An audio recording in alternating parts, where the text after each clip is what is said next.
Chapter 100. At 9 o'clock sharp, the bell rang. Dake was waiting in an empty classroom on the 5th floor of the castle. After nearly an hour of hunting, he was quite familiar with the distribution of ghosts in this small area. There weren't many 4-star ghosts. There were still 4 waves of 3-star ghosts left. These 4 waves of ghosts were the lake spectre that could spit out frost wind, the lizard assassin that was proficient in the toxic dragon drill, the banshee that was good at screaming, and the minotaur dwarf that wielded a small axe. The most troublesome one was undoubtedly the lake spectre. In view of the fact that Little Fiend might not be able to fly due to the frost wind, Dake only let it lure the other 3 waves. And he himself was still in the classroom, replenishing Ivan's magic while waiting. Speaking of replenishing magic, with the normal level of a first-year student, their magic reserves at this point in time would most likely be depleted. Remember the website, VIP Kanshu. VIP only those with deep magic like Dake and White, and those with good magic management like AI Ma and Saraswati still had a lot of magic left. So at this point in time, the rankings were basically fixed. For example, in the first year's Noble Academy rankings, Dake was already at the top of the list. And in the first year's overall rankings, he had already climbed to 2nd place. The originally first-place students of the magic school were gradually falling behind due to their lack of magic management ability, and were even overtaken by AI Ma, Sarah, and the others. Although Dake didn't care about these things, he would occasionally open the rankings to look at Deanna and Luo C's rankings, as well as take a look at Panduola's ranking. Among them, Deanna was getting higher and higher in the first year's Noble Academy rankings, but Luo C had already fallen out of the rankings. As for Panduola, she had already surpassed the grade rankings and was competing with the 5th and 6th year students for the overall championship. The 12th place in the overall rankings were almost the top 12 of the 6 grades in the Shang Malian Academy. She was currently ranked 3rd. One had to know that she was only halfway through her academy career. It's here. The cold wind blowing in through the window made Dake realize that the little devil had provoked a ghost that it shouldn't have. He summoned Ivan, this time hiding behind the curtains at the back of the classroom. Save X12 this time, the little demon beast also screamed and rushed into the classroom like last time. But before Lifestealer could finish his sentence, one of his wings was blown away by the frosty wind, and white frost appeared on it. Its expression froze, and its flying speed slowed down. Then, the lizard man assassin nimbly rushed in, picked up a knife made from a horn, and forcefully stabbed the back of the little fiend magical beast. The little demonic beast let out a blood-curdling scream as its potential erupted. It leaped forward a few more meters and finally arrived in front of the window. However, as soon as it climbed up the window, a pile of small axes suddenly flew over from behind. It was so scared that it slid over the wall. Countless small axes flew over its head and disappeared into the night sky. Ah! The banshee's howl resounded throughout the classroom, causing dust to fall from the sky. This time, Dake didn't even have a chance to escape the classroom. He could only brace himself and use Bliss 3, and then use Precise Throw, to throw Ivan into the midst of the ghosts. But this time, the effects of Bliss 3 were better than last time. No matter if it was the Snow Lady or the Banshee, they all stopped attacking because of this and let out frequent cries. Moon Ivan, who had completed his evolution in the sky, instantly exploded when he found his master. Things darker than darkness, things darker than night, submerged in the flow of time. All foolish things that obstruct his path will be equally destroyed. Evil Wave. Lake Spirit 3-star, Lizard Man Assassin 3-star, Shrieking Banshee 3-star, Minotaur Dwarf 3-star, a total of 76, 30 credits per individual, 2,280 credits in one go, more than double. But now it seems that 3-star is Moon Ivan's limit. Any more and he'll be in danger. And with the number of ghosts decreasing, it'll be hard to find a suitable place to wipe them out at 10:30. Even though it's only a little over 9, it seems that today's harvest is more or less enough. Dake hid behind the curtains and quickly calculated. Before this, his new credits had barely broken through 2,000. After this wave, he should have 4,300 credits. If he used the remaining time of Bliss 3 quickly, he could go even higher. Because of his previous experience, This time, he left the little fiend magical beast to collect the candy while he quickly rushed to the next point. He already knew the location of the remaining 4 star ghosts like the back of his hand. It's time to harvest another wave. Only when his new credits reached 4,500 did Dake put the degenerated little Ivan back into the magic card. As the hexagram magic replenishing formation was completed, he gently rubbed Ivan's little belly and quickly replenished its magic. Squeak, squeak, squeak. Next, he wanted to continue to the higher floors, step on the mountains of corpses and seas of blood that the upperclassmen had cleared, and see the wider world and the distance. There was actually another trick to deal with the ghosts. If he didn't provoke them and just walked past them, he just needed to give them some candy and they wouldn't be attacked for the time being. Dake scattered candy all the way from the 5th floor to the 6th floor, then to the 7th floor, and finally to the 8th floor. At this point, he was already extremely cautious, and basically only walked to places with large amounts of candy. The upperclassmen didn't seem to understand the principle of every grain is hard work, and scattered the candy all over the floor instead of picking it up. Left with no choice, the hard-working and honest Dake could only open the gunny sack and enjoy the feeling of Mario picking up gold coins. As the candy was stuffed to the brim, Dake couldn't even carry it anymore and could only put it on the ground and drag it along. At around 9:30, the little fiend magical beast that was scouting ahead suddenly screamed and ran back. Dake's expression froze as he saw a large group of bats following behind the little fiend magical beast and swarming over. He hurriedly dragged the bag of candy to the small path by the wall and waited for the little fiend magical beast to charge past with a group of bats before finding an opportunity to put it back into the school card and release it. "What's going on?" Dake asked in a small voice. The little fiend magical beast was out of breath as it said, "It's been summoned, a vampire magical beast." In the middle of the 8th floor of the castle, a few upperclassmen excitedly surrounded the 8th floor's hidden boss, the Vampire Earl. In order to trigger it, this group of upperclassmen worked hard for an entire night, triggering and killing all 8 hidden ghosts in the 8 corners of the 8th floor. Only then did they successfully obtain 8 summoning stones and summon the Vampire Earl from the Blood Altar. As the second most famous boss-level ghost in the Masquerade Ball, the Vampire Earl not only provided a large amount of academic credits as a reward, but according to the usual practice, there was also a chance to drop related core materials. For example, vampire fangs. Chapter 101. Of course, what the monster would drop depended on what the professors put inside. Dake was like a cat that smelled fish. He put the big bag of candy in one of the classrooms and quietly went there. It wasn't that he wanted to snatch the boss, but he just wanted to see what the Vampire Earl would drop. If it was a vampire fang, he might find a way to negotiate and exchange for it. The so-called vampire fangs were an alchemy product that sealed the power of vampires in their fangs. When the vampire sucked the blood of its prey, it would pierce its fang into the blood vessels of its prey. In order to make it easier to suck the blood, they would inject a hormone that would make the prey calm down. If it was a noble pure blood, the hormone would also contain magic elements that would make the prey fall into a state of bliss and become the most loyal captive of the vampire. This was the so-called embrace. The closer the vampire's bloodline was to the ancestor, the better the effect of the fang.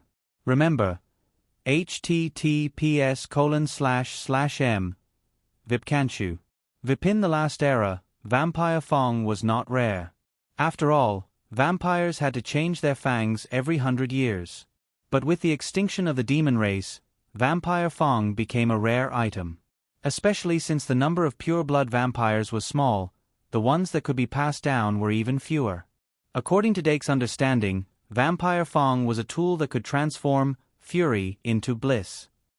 The premise was that the original owner had enough pure vampire blood. So it was not a necessity, but a key suppressor and transformation agent. With a trace of hope, he continued to move forward.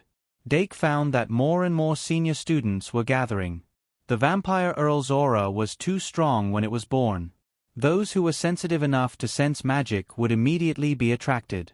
In the blink of an eye, around the blood altar in the center of the 8th floor, there were more than 10 senior students. However, everyone abided by the unwritten rules and only watched from the sidelines without taking any action. Only when the senior students who had successfully summoned the vampire count were in danger or failed in their crusade against the boss would they intervene. At that time, the boss would become an ownerless item and would belong to whoever grabbed it. Dake, who arrived after them, was finally able to witness the power of the upper-grade students. They were accompanied by magic guide fairies, and all of them were at the second tier or higher. Just from their outward appearances, one could see that they were all extremely powerful. There were even many magic elves that were exclusive elves that had never been heard of before. Dake put the little fiend back into the school cart and carefully followed behind the upperclassmen. Through the gaps between people, he could clearly see the vampire count on the blood altar. No wonder the little evil magical beast said that it was a blood-sucking magical beast. It really does look like one. But the image of vampire nobles seems to be like this. Fresh blood was still gushing out from the altar. Blood is power. Above the rolling blood spring, the pale vampire count was wearing a dark red blood cloak. He opened his arms and roared. Above its head, a sea of blood was churning, and there were swarms of bats. One after another, blood fiends were born from the blood and fearlessly pounced on the senior students who had summoned them. There were a total of 5 senior students, but because they were not wearing school uniforms, it was impossible to tell their grades. But they were all abnormally powerful. The 5 senior students each stood in a corner. Every one of them was controlling at least 3 magic guide fairies. The blood fiends that were born from the sea of blood were all ferocious beasts that were at least 6-star. But the 5 senior students were still steadily and quickly eliminating the blood fiends. They were neither too fast nor too slow, and tried to use this method to reduce the vampire count's power. Blood was the source of its power. When the sea of blood that gave birth to the blood fiends completely dried up, it would be the time for the vampire count to meet its end. Otherwise, it was very likely that it would continue to be reborn. Every bat that flew out was one of its clones. After it was reborn, it would appear in any corner of the castle.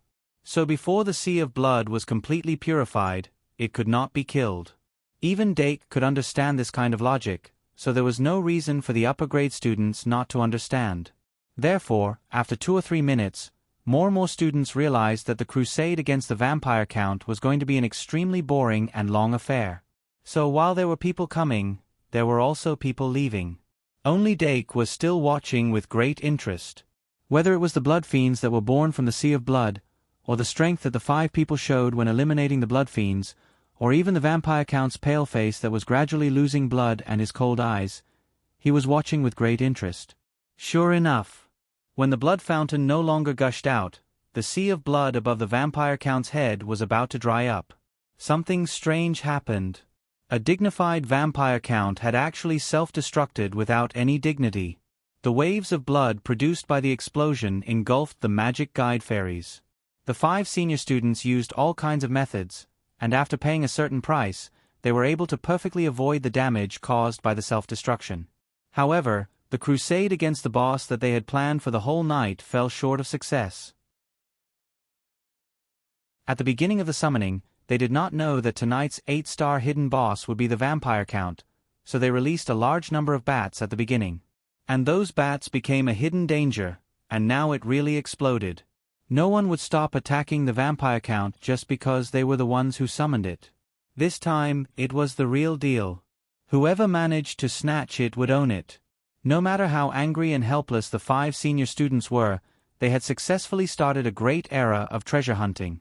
Whoever could find the bat that the vampire count was reborn with would be able to obtain the vampire's treasure. The masquerade ball that was gradually coming to an end became interesting once again. Dake released the little demon beast again and trotted in the direction where the bat flew. Although he did not think that he would be the lucky one, who did not have a spirit of treasure hunting. The news spread like the wind. The junior students who had stopped hunting because of the lack of magic also started to move again. The whole castle was revitalized because of this. The students talked about the contributions of the 5 senior students and excitedly searched every corner of the castle. White Gouda opened the ranking list and saw that Dake Dim Eng suddenly rose to the first-year ranking list more than half an hour ago. She gritted her teeth and joined the treasure hunting army. D. Anna and Luo C., Tiger Cub and Bear Cub. Even the members of the church were excited. The more scattered the students were, the more chances they had. Squid and blowfish continued to fight towards their goal.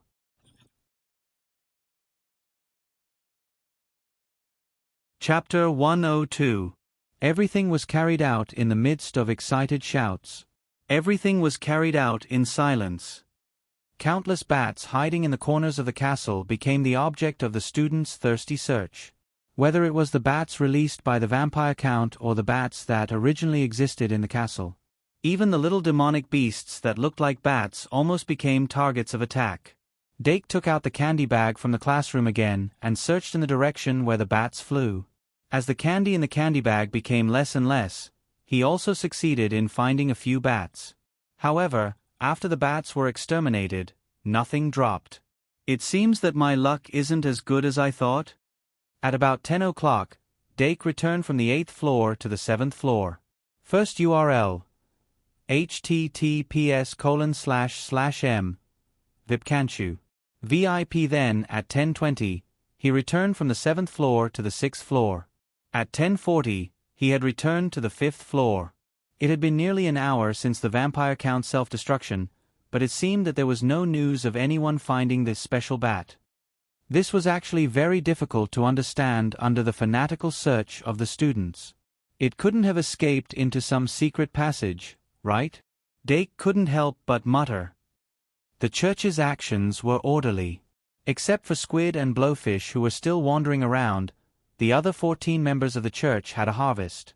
Although not everyone could successfully complete the target of capturing 3 couples, in fact, this target itself was a kind of insurance. This was because the living sacrifices that the saints had paid their respects to only needed 7 couples. The others were just spare tires in case of an emergency. Human feelings were very subtle and difficult to understand. No one knew if 2 people who were originally sincere would suddenly become not so sincere at a certain juncture. Or could it be that the seemingly sincere feelings were actually just an act to pass off as genuine? The members of the church couldn't afford to gamble. So they formulated a target of more than 3 times, trying to reduce the probability of failure through quantity. The appearance of the vampire's treasure brought them convenience, but also trouble. People began to appear at the entrance of the secret passages. But they successfully avoided those risks and finally sent the captured couples to the temple. At 11 o'clock sharp, except for Squid and Blowfish, all the members had returned to the temple. A total of 16 couples were captured, which was more than twice the number of the actual target. These couples were all tied together back to back. Their card packs were all taken away, and the branch cards that would expose their location were all thrown out of the secret passage. The church did not gag their mouths, but it seemed that they had found that cursing was of no use, and the people who were shouting were gone. There were a total of 16 couples, 32 people. They were temporarily stuffed in the corner of the temple. They could see the snow-white and delicate statue of the goddess in the temple. Many people were attracted by the statue. It was as if their souls had been sucked away, and they became silent. If only that statue existed here, it would more or less give people a sense of holiness. However, after the members of the order took off their black robes, the marine product leather sheath that was revealed was too strange. There was a sense of evil everywhere. A sober girl couldn't help but ask the only female in the church, Miss Heischen. She had heard Miss Heischen's voice before. May I ask, how will you deal with us? You will become a living sacrifice. Miss Heischen's voice had changed, and it was as creepy as an old witch. But the girl suddenly widened her eyes. Betty, it's really you. Who is Betty? You must have mistaken me for someone else, Miss Heischen said indifferently. The girl named Jenny broke down on the spot. Betty, you can't do this to me. We are friends. Miss Heischen still said indifferently, yes, there are women in this world who will steal their best friend's man. Miss Jenny's expression froze. After a long time, she squeezed out a sentence. He also likes me. Yes. Miss Heischen let out a creepy laugh. So I caught all of you. He, it's all over, Jenny. No. Outside the secret passage. Squid and Blowfish, who had experienced many failures, were completely red-eyed. Because they couldn't catch even a single couple, they didn't have the face to return to the temple. So even though it was the appointed time, they were still wandering outside. They looked very much like a middle-aged man who was sitting in the park and pretending that he still had a job after being fired. Suddenly, Squid grabbed Blowfish and pulled him into a corner. While Blowfish was puzzled, 2 first-year students appeared outside the secret passage. After White brought Luo Boat here, she seemed to have made a great decision and told her secret. It's like this actually, I have been hiding something from you. Luo Boat was stunned for a moment, but then he said excitedly, I know, and I have also been hiding something from you. What? White was dumbfounded. I knew it. We're best friends. How could you hide it from me all this time? Robert continued to blabber on. Tell me, let's tell you together. White, why don't you go first? Luo Boat, of course you go first. My secret is based on your secret. White said helplessly, then I'll go first. Actually, I found a secret passage here. Look, no one has found that special bat after so long, so I suspect it went into the secret passage. Luo Boat waited for a while and couldn't help but frown. It's just a secret passage? White was surprised. What do you mean it's just a secret passage? That's my biggest secret. Anyway, I said it, what about you? Luo Boat, well, actually I don't have any secrets. White. Forget it. Do you think we should go look in the secret passage? I really want to surpass Dake. Luo Boat, of course I will help you. Squid, who was hiding in the corner, suddenly whispered to Pufferfish, don't you think they are a good match? Pufferfish was confused, what do you mean? Squid's voice was gloomy and happy, let's go catch them, they must have a great relationship. A wisp of smoke quietly spread out. White and Luo Boat were still talking. They were so focused on the word secret that they didn't notice anything unusual. They inhaled the wisp of smoke. 10 seconds later, Luo Boat suddenly leaned against the wall and asked blankly, what's wrong? I feel a bit dizzy. White rubbed his head and said, I feel a bit dizzy too, is it because I'm too tired?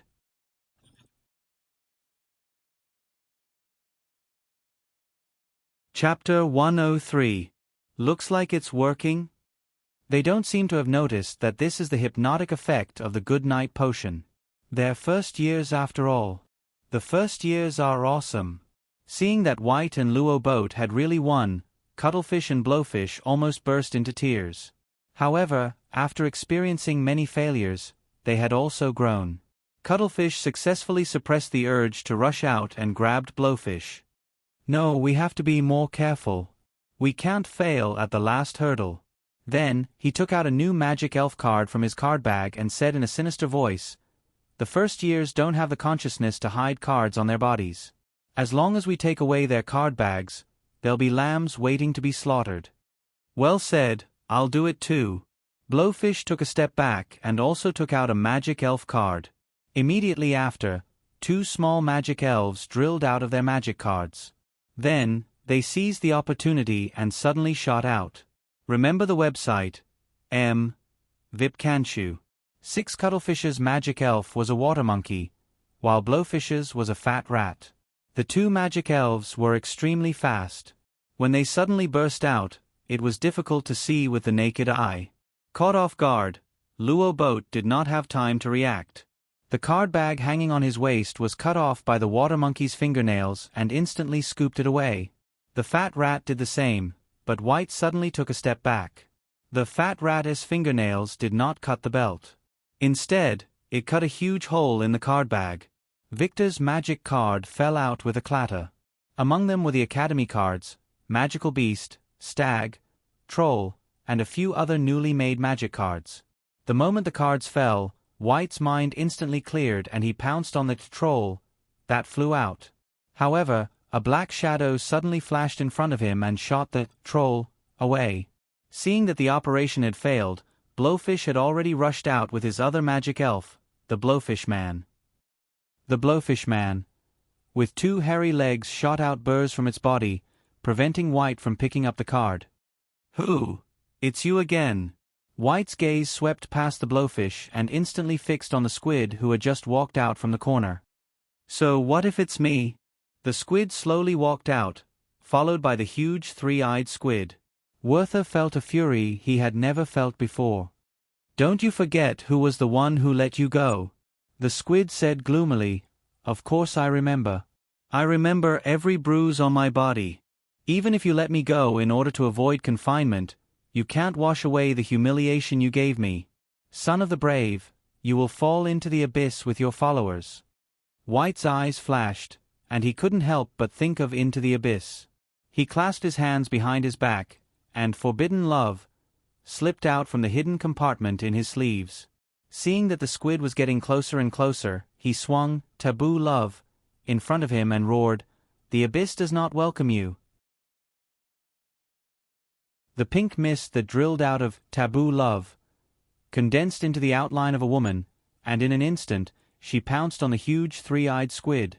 As the three eyes of the three-eyed squid turned into the shape of Hot Suit, White was overjoyed. The squid himself didn't notice it at all. It wasn't until the three-eyed squid that originally belonged to him used its tentacles to hang him up that his face suddenly changed and he panicked. "Blowfish, save me." White's face showed a happy smile, and he immediately ordered the three-eyed squid to attack another person. He himself took the opportunity to pick up the card. However, as soon as he bent down, dozens of burrs shot out and nailed the ground at his feet. Blowfish turned to look at the squid who was tied up by his magic elf, and couldn't help but curse, "Trash." From the beginning, he followed the squid's lead, to now confirming the fact that the squid was trash. Blowfish had walked a long psychological journey. Almost without any hesitation, he manipulated his pufferman and shot countless burrs at the three-eyed squid. Each of those burrs was filled with black venom, and almost all of them shot into the three-eyed squid's body. The three-eyed squid struggled to run a few steps forward, but the tetrodotoxin in its body erupted. Suddenly, its body stiffened and it vomited a large amount of poisonous ink. No! White didn't expect Seakeet's three-eyed squid to be so trash, and his face suddenly changed.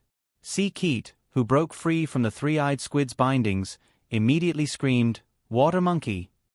The water monkey with extremely long arms raised its head and sprayed out a stream of water. White quickly raised his arms to block the stream of water, but he was still pushed back by the impact of the stream of water. The magic cards on the ground were also washed away by the water. Luo Boat, who had just woken up, subconsciously grabbed a magic card that rushed to his side. He threw the magic card to White without thinking, "White, catch it." White was happy to hear that. He caught it with his hand and suddenly shouted, "Magic summoning!" After a few seconds, the light released from the magic card turned into a solid form. A creamy yellow furball fell down. The furball fell to the ground with a plop. It stuck out a very thin pink tongue, subconsciously licked the water on the ground, and made a cute sound. This was the magic fairy that White made on the spot using the materials from the 10 school branch, Poo Rong Rong. No! White and Luo Boat's desperate roar came from the corridor again. Dake, who was walking over, vaguely heard some noises. He sniffed with his nose, called the little demon beast, and quickly ran over. But when he arrived, there was only a pool of water and a few magic cards soaked in the water in the passage at the entrance of the secret passage. "Go, check it out." Dake didn't walk out so easily. Instead, he sent the little demon beast to check it out as usual.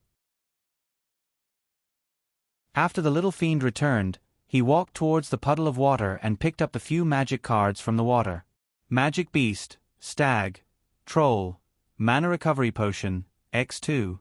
There was also a Poo Rong Rong a little further away. There were a total of 5 magic cards. Stag, Troll, aren't these the magic cards from White Gouda? How did they fall here? Doc followed the trail of water and looked in the direction of the wall. He couldn't help but hesitate. Did he enter the secret passage? Dake began his analysis. Looking at the scattered magic cards, White didn't enter the secret passage willingly. Was he forced to enter? Or has he been caught? He's very vigilant. It shouldn't be that easy to catch him, right? These magic cards probably fell down after a sneak attack. But there's no Luo boat card among them. They're always together. Maybe they still have a fighting chance? In the end, are their opponents ghosts or humans? They can't be forced to a dead end by ghosts, right? So in the end, should I eat this melon or not?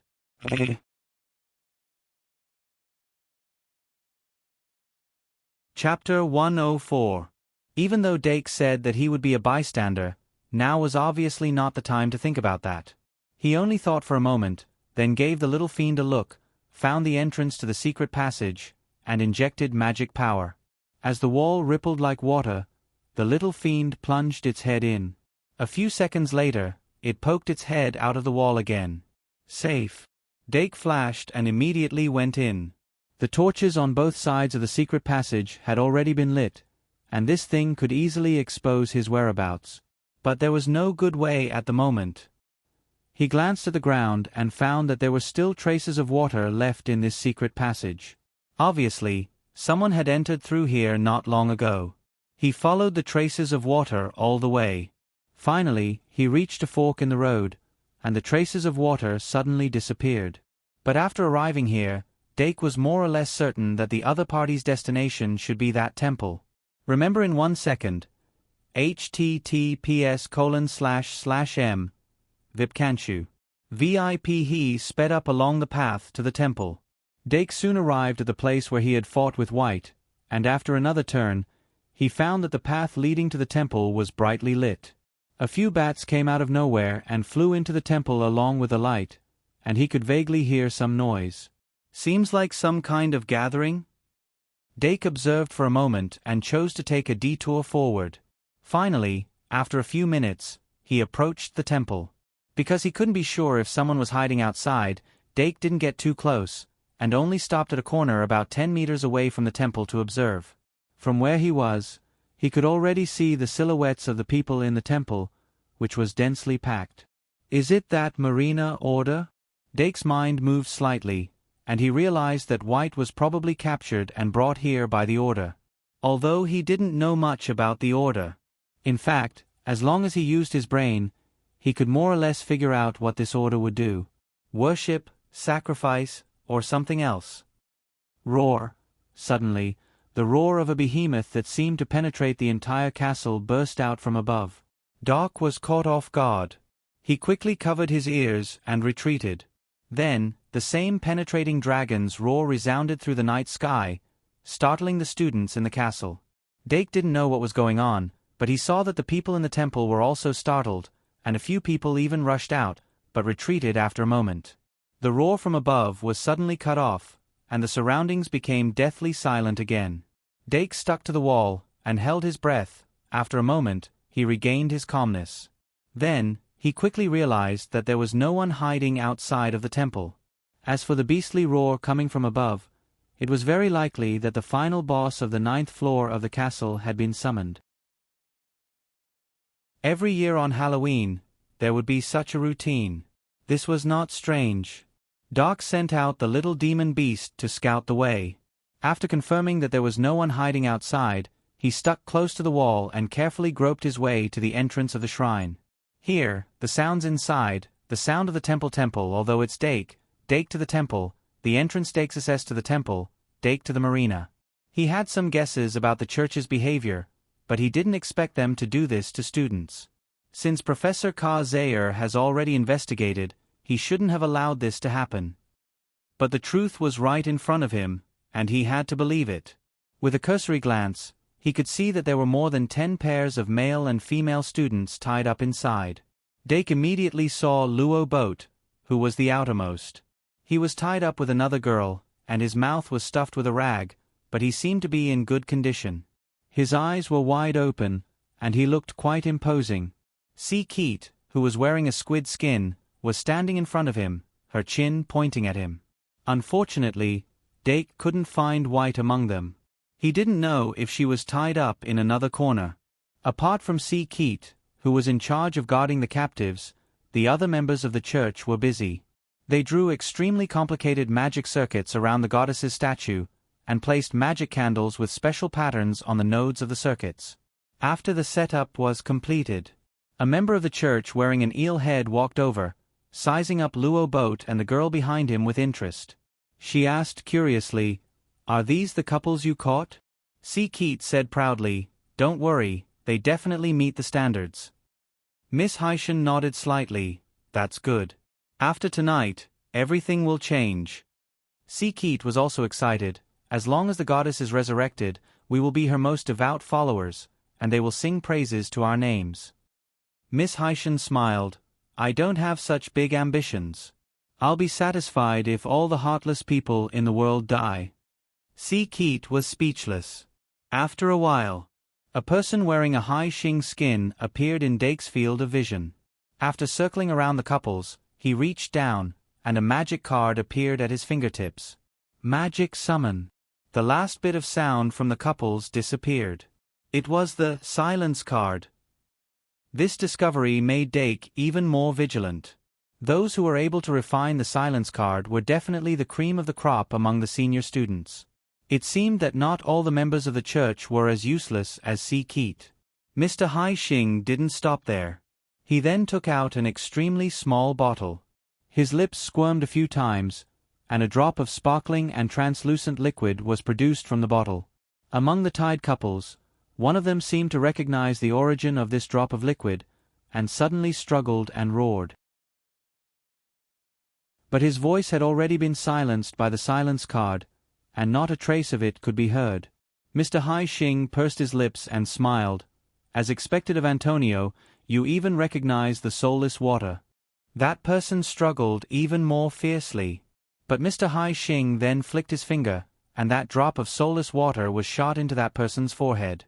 That person stopped struggling in an instant, and his pupils dilated as he lost consciousness.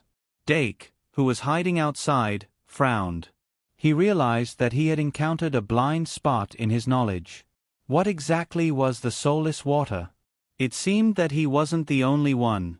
Apart from Antonio and the 16 members of the church, the others obviously didn't know what the soulless water was. But this didn't stop them from struggling desperately after seeing what happened to Antonio.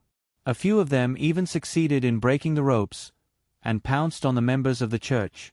But without a magic card, they were suppressed again after only 2 minutes.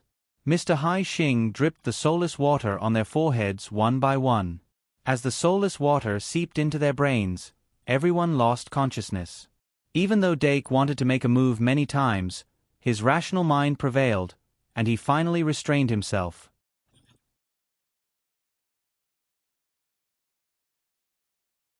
Chapter 105. There were a total of 17 couples, 34 people. The church didn't differentiate them. Instead, they moved them all into the sacrificial array in front of the statue. Under the effect of the lost soul water, the 34 people lost their minds. They were muddle-headed and their bodies were heavy. The members of the church only used the magic fairy when suppressing the resistance. After that, they were quickly recalled. Now, they were moving them by manpower. 16 members of the church. It wasn't slow for each person to move 2 people.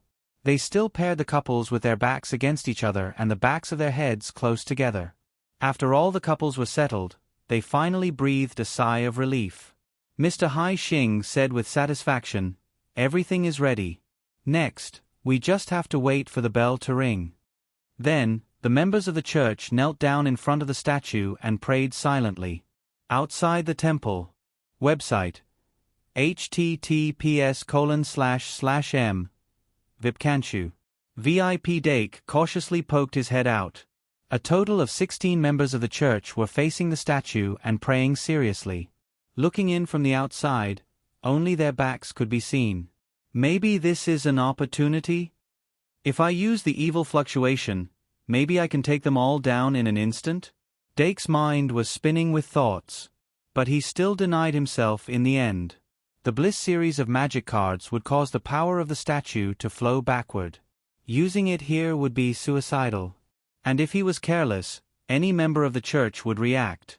As a first-year student, it would be difficult for him to get any benefits. The most threatening one should be Hai Xing, who was obviously the central figure of the church. In fact, the best way to deal with such a situation would be to inform the professor. Since Professor Zayer was unwilling to take action for some unknown reason, then he would find other professors. But there didn't seem to be enough time. The members of the church looked like they were about to make a move. By the time they called the professors, everything would be over. In the end, what were they trying to do? Resurrect the goddess? If they were so devout, why didn't they go to the school of mysticism? And how could the so-called goddess be resurrected so easily? Dake couldn't understand. The members of the church were behaving strangely. It's already 11:50 at night. Could they be waiting for 12 o'clock, the last moment of the holy night, the moment when Halloween comes? What should I do?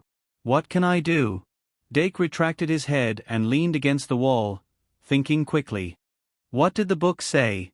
In countering such a situation, you have to measure your own advantages first. Think about what you have. What can it do? Think of a way out before you do it. Slowly, Dake had an idea. He gradually calmed down, and the trace of panic in his eyes quickly disappeared. He became calm again. Before this, he had never thought that his psychological quality had improved to such an extent. Whether it was in his previous life or in this life, he was not a person who could think calmly under a dangerous situation. But now, he seemed to be able to separate his emotions and think objectively. There was no use being timid. Anger only had the opposite effect.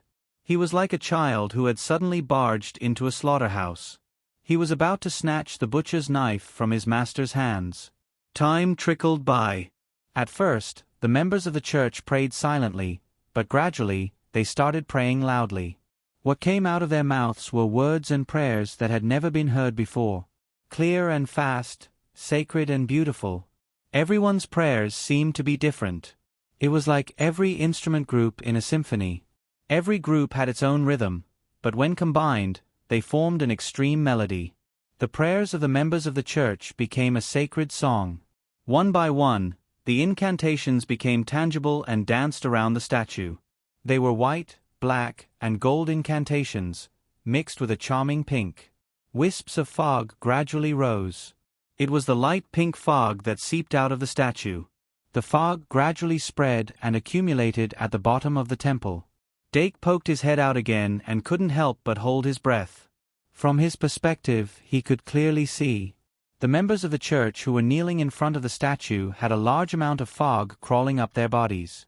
The parts that danced like snakes drilled into their ears, nose, mouth, and even every orifice of their bodies. Then it drilled out again. It was like they were being baptized by the goddess, but it was more like they were being brainwashed by the goddess. Dake's eyebrows twitched. He found that the fog had spread to the 34 couples. It was like carefully probing. First, it drew out a little bit. It went in from the left ear and out from the right ear. It connected a man and a woman. Some people had a reaction. Some people didn't have a reaction. The fog threw away the people who didn't have a reaction and wrapped around the people who had a reaction. It was 7 pairs of generals, a total of 14 people. The fog increased its strength. Traces of transparent liquid substance were brought out by the fog that shuttled between the ears. It formed a bubble-like accumulation of liquid beside the people's ears. This made Dake involuntarily think of the antique shop on Travelers Street. The scene where old John used the iron hook of fate to hook his distracting thoughts out of his mind. And the liquid substance that was being drawn out by the fog seemed to be similar? Because his understanding was limited, Dake could only guess. As more and more liquid substances were being drawn out, the liquid substance that belonged to each man and woman attracted each other. They were like bubbles in the water, floating up to the top of the head little by little and merging in the middle of each couple, forming a big bubble. The surface of the bubbles was uneven, like reliefs on the wall. The deeds of people rose and fell in them, like a merry-go-round.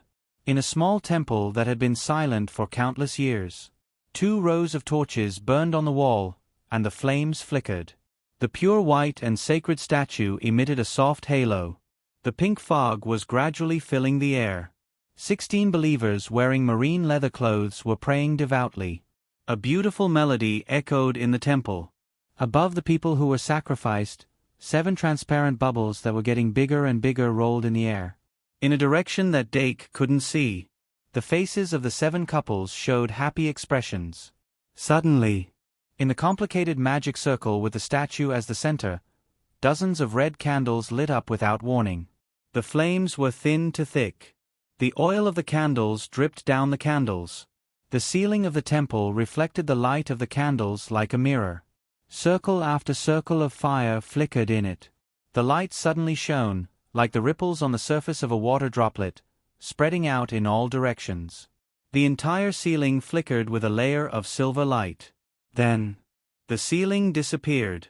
Instead, it was replaced by the clear night sky and the bright moon. The statue of the goddess opened its eyes the moment the moonlight shone.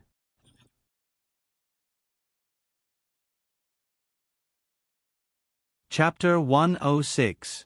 She was born from the moon and descended upon the earth. She was both the goddess of the moon and the mother of the earth. She specialized in the reproduction of all things and was not stingy with the grace of the earth. She was the most beautiful goddess, the ruler of the night. Her beauty was eternal. She was sacred and noble, in charge of fertility, reproduction, and love. Ka-Zair closed the book and closed his eyes. The flower card engraved with memories lay on the top right corner of the table. Strands of green light were drawn out, weaving into green roses. At the top of the spiral clock tower in the center of the castle. Remember the website, VIP Kanshu. VIP Professor Didi Makesy Way floated in the air, gently flapping her wings like a butterfly. The wrinkles on her forehead were as deep as knife carvings, and 2 incomplete moons were reflected in her eyes. 3 more minutes. She lowered her head and looked around the castle. When the clock struck 12, all the ghosts and monsters would disappear. Panduola summoned the final boss, Bichimos. There were only 3 minutes left. Principal Aerti and the others had already arrived at the banquet hall on the first floor, waiting for the clock to strike 12. The students would pour into the hall one after another, starting the second half of the masquerade ball. Eldest Princess Elisha sat beside the principal, chuckling and chatting about daily life.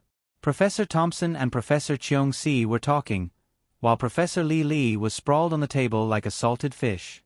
Inside the secret chamber of the temple, Dake, who was peeping into the temple, was uncontrollably attracted to the statue of the goddess. He raised his eyelids and saw the whole process of the statue opening and closing her eyes. Their gazes collided at the first moment. At that moment, the mist that shrouded her eyes suddenly dispersed, revealing a pair of eyes that were as gentle as water.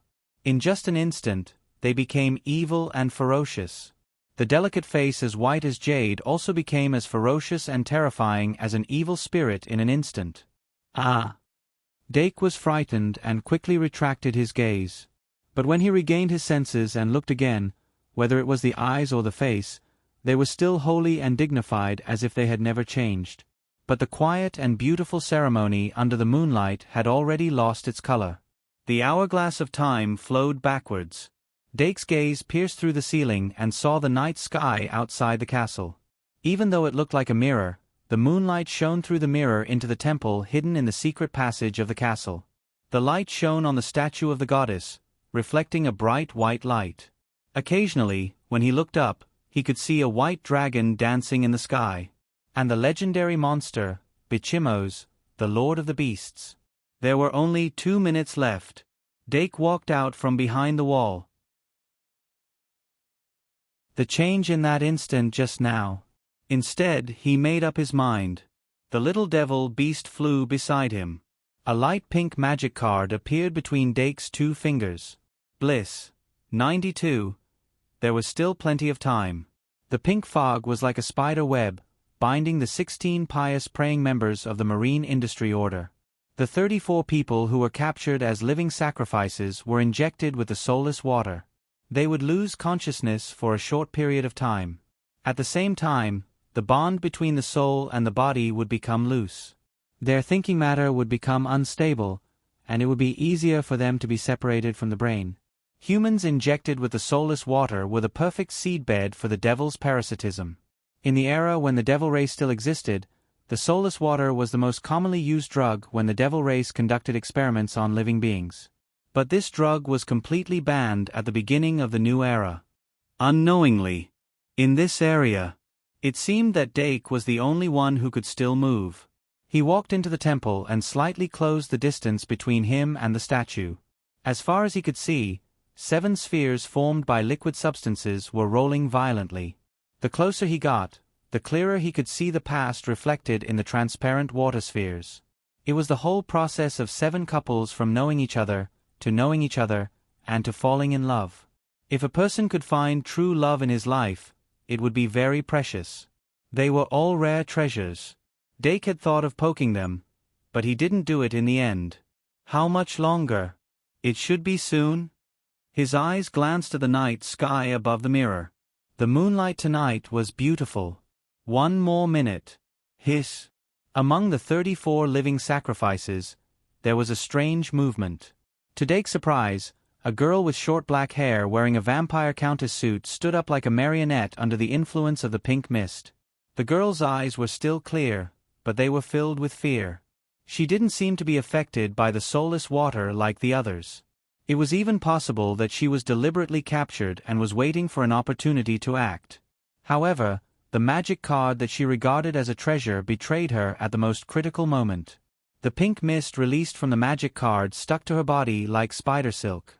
At this time, it controlled her limbs and pounced on the Night Prince wearing a black crow mask who had appeared in the temple out of nowhere. Roar. She wanted to speak, but the only thing that came out of her throat was a beast-like roar. She knew that she was pouncing on the person who was most likely to be her savior. But she could only watch as she tore him into pieces. Awoo! The vampire girl suddenly let out a scream. The merciless blow from the Prince of the Dark Night shattered her fantasy. Then, he hit her with his knee from below. Bang! After all, he had received training from the Valkyrie, very short. No matter how weak Dake was, he wasn't someone that a weak girl could easily get close to. He didn't even summon the magic fairy and got rid of the poor girl who was controlled by the pink mist. He kicked the girl who had completely lost her ability to move to the side. Dake's eyes became more and more serious. He even used this method. It seems that the time is almost up. Then, he raised his head and saw the head of a giant beast with 2 curved horns flying across the mirror. The pure white bride riding on the slender white dragon sped past under the moonlight. Dong! The clock struck 12. In an instant, the moonlight above the castle suddenly shrank. The area that lost the moonlight was swallowed by the night. Only the Shang-Molian castle reflected white light like a huge lantern. The students felt the condensed moonlight and thought it was a Halloween surprise. The unimaginably strong moonlight penetrated the mirror and shone directly on the statue of the goddess. At this moment, Dake felt something in his body become restless. His emotions fluctuated uncontrollably. It was like looking at the full moon at a very close distance in astronomy class. But it was stronger than that. In his 2 fingers, Bliss Eye was trembling crazily. The Bliss 3 in the card bag was about to jump out. The statue's eyes suddenly turned to him, and its face became ferocious and distorted again. But it was more like sarcasm. Blue veins popped out on Dake's forehead, and he felt that he was about to lose control of his anger. He immediately activated Bliss Eye, and used this Bliss Eye as a medium to communicate with Bliss in the statue's body. As expected, Bliss flowed into his body like water. Dake stared at the statue's expression. He found that the statue's expression did indeed twitch. Magic summoning. At this moment, Dake endured the bliss, pouring in and activated Bliss Eye with a normal summoning spell. He tried to guide the bliss that poured in to the little devil beast. The first time he encountered this, he used the bad idea of destroying the magic card because he was too panicked. But this time he came prepared. It was better to guide according to the situation than to block it. After all, the statue was just a statue. The bliss that flowed out of its body, through Bliss Eye as a medium, flowed into the little devil beast's body. At the same time, the statue bathed in the strong moonlight was also crazily absorbing the essence of the moon. She suddenly opened her mouth. The liquid balls produced by the 7 couples were suddenly sucked up by her. Holy night, worship, sacrifice. The ritual was still in progress. The power of longing, the power of bliss, the power of moonlight. There was also some kind of original power that remained in the statue itself. These various powers were constantly fusing and fermenting in the statue's body. A corner of the fog that had long been buried in the dust of history was revealed. The old ruler leaked a trace of aura from his eternal slumber. The entire Shang Molian castle was shaken. Principal Aerti, who was waiting in the banquet hall, suddenly slammed the table and stood up. Anna and Enchi, who were still running around in the castle corridor, were instantly surrounded by the light circle released by the fairies. They were forcibly brought to Principal Aerti's side. Professor Shi Erfu, Professor Thompson, Professor Cheong Si, almost all the Shang Molian professors showed a solemn expression. Only Professor Li Li raised his head to take a look, then curled his lips and lay down. Pan Duola, who had successfully killed the final boss, Bichimos, at the last second, suddenly lowered her head and looked somewhere in the castle. The white dragon that was connected to her heart let out a long dragon roar. Professor Ka Zayer packed up his books, stood up, and walked out of the office step by step. Inside the temple, Dake held Bliss Eye high and continuously guided the power of the goddess to the little fiend. Under the infusion of a huge amount of power, the little fiend's forehead shone with a strong light, and the emblem of the great sin, clearer and brighter than before, appeared. A steady stream of power was absorbed by the emblem of the great sin. With the emblem as the core, the little fiend's entire body began to turn into light, and finally formed a huge luminous body. Its life structure had undergone an earth-shattering change. The little fiend in the form of a bat gradually transformed into a black cat that hugged its knees like a baby and curled up into a ball. A trace of excitement flashed in Dake's eyes. His original purpose was to absorb the energy in the statue at the most critical moment, so that it would suffer a backlash during the ritual. But now, it seemed that the situation was developing in an unpredictable direction. Good, bad. He couldn't predict. But the evolution of the little fiend hadn't stopped. In the huge luminous body, the black cat that was curled up into a ball stretched its limbs under the infusion of a steady stream of energy, and its entire body was rapidly transforming into the form of a human female. It was the noble and powerful fallen angel, the embodiment of sex appeal and beauty, and the extremely flirtatious digital beast, Demonis. Heartsuit, thank you for your subscriptions, tickets, and followings. Heartsuit.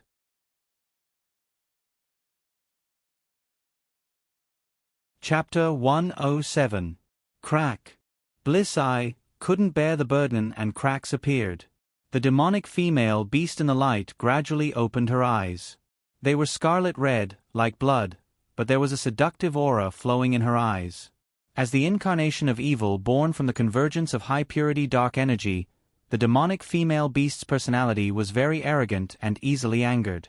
The cloth on her left shoulder had its own will and could even speak human language, but it would remain silent in front of others. Her wing-like black cloak, although broken, could carry her to fly at high speed. Her left claw was huge and dangerous, and it could be transformed into a spear to pierce through the enemy. Information about the demonic female beast flashed through Dake's mind. 1 second to remember https://m. Vipkanchu. VIP. Although his understanding of digital beasts was actually very limited, the demonic female beast, as a superhuman digital beast in the original work, left a deep impression on him. However, the demonic female beast in front of him gave him a slightly different feeling from his impression. Arrogant and irritable? No, there was no such thing. There was only charm and seductiveness. As Bliss Eye shattered into pieces, the transmission and transfer of power came to an abrupt end. The demonic female beast shook her arms and landed lightly on the ground. Her body was soft, her waist was slender, and her toes touched the ground silently. The seductive aura in her eyes gradually faded, but she was still so gentle as if water was dripping out. At first, Dake was worried that the demonic female beast would be out of control like the Heidi Road beast. But he soon realized that this worry was completely unnecessary. Because the demonic female beast was indeed out of control. Just like the Heidi Road beast. After the initial confusion, the demonic female beast smelled the scent of her master. She suddenly turned around and then bloomed a flower-like smile. Her eyes were full of the appearance of her master. She was about to hug him. Dake hurriedly reached out to block, but he happened to block where he shouldn't have blocked. Instead, the demonic female beast stuck to him even harder, her eyes filled with a dense, seductive fog that couldn't be dispersed. Just by being so close, the fragrance emitted from her body was already irresistible. Dake hurriedly retracted his hand, his face slightly red. That was because he was anxious. In the end, humanoid digibeasts and beast-shaped digibeasts could not be lumped together. Facing the Black Dirk Beast and Moon Ivan, no matter how clingy they were, Dake was able to calm his heart and not have any evil thoughts. But if the target was a demonic female beast, he quickly took out his branch card, preparing to use it as a life-saving measure at a critical moment. Fortunately, as a complete digital beast, the Demoness beast's control over the energy in its body far surpassed that of a mature Heidi Road beast. In fact, she wasn't completely bewitched by the power of bliss. In essence, it was still a little demon beast. Thus, when she saw the school card, the Demoness beast immediately stopped her predatory behavior. She only slightly opened her rosy lips and lightly licked the corner of her mouth with the tip of her tongue. "Master, are you willing to go to Mount Wu with me?" However, as soon as she said those words, Dark saw through her true nature. Thus, Dake regained his composure. "Little fiend, can you restrain it?" The demonic woman beast narrowed her eyes and felt it for a moment. Then, she opened her eyes and said, "It's different from when I evolved into a Black Dirk beast. There are some other substances in it that prevent me from sinking. It must be the moonlight." Dake raised his head and looked at the ceiling. The strong moonlight seemed to be inexhaustible. It was still madly pouring in from the mirror formed by the ceiling. And the statue of the goddess was bathed in the moonlight. Even though more than half of bliss had been extracted, there were no more cracks on its body. The moonlight was pure. It should have been incompatible with the power of the great sin, but it was the opposite. They got along very well. Dake suddenly rubbed his eyes. He didn't know if it was an illusion, but he felt that the statue of the goddess on the altar seemed to have shrunk a little. No, it's not an illusion. It has indeed become smaller. And the speed of its shrinking is accelerating. A thought suddenly flashed through his mind.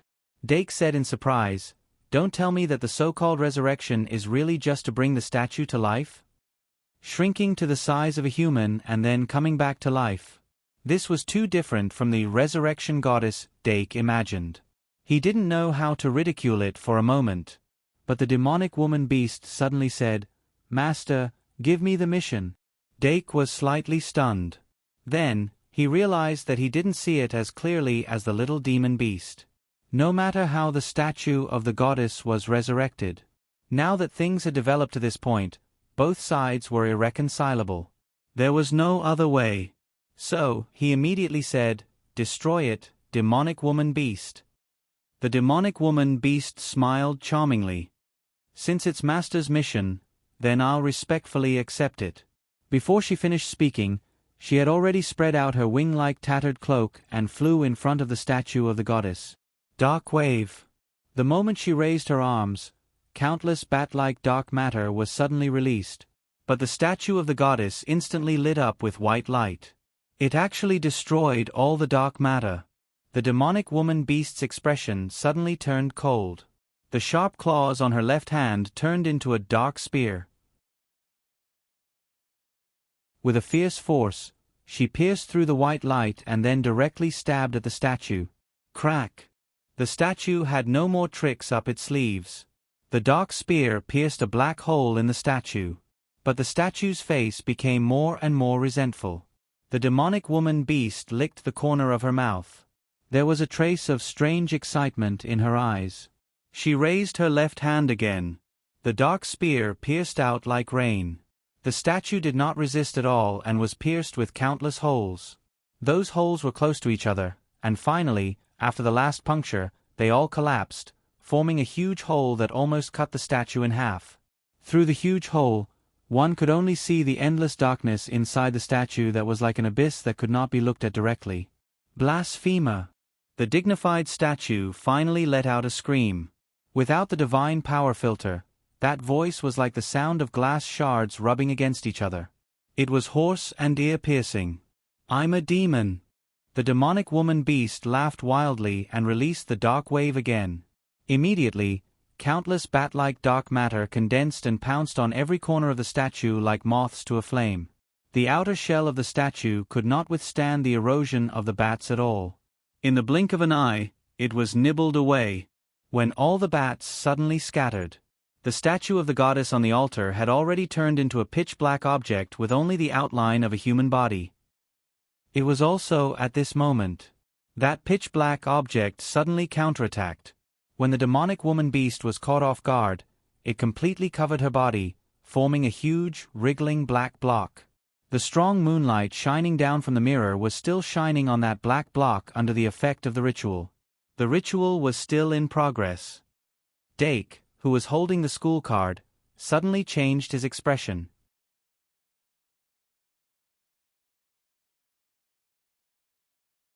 Chapter 108. It was just like how White couldn't summon a monster back after it went berserk.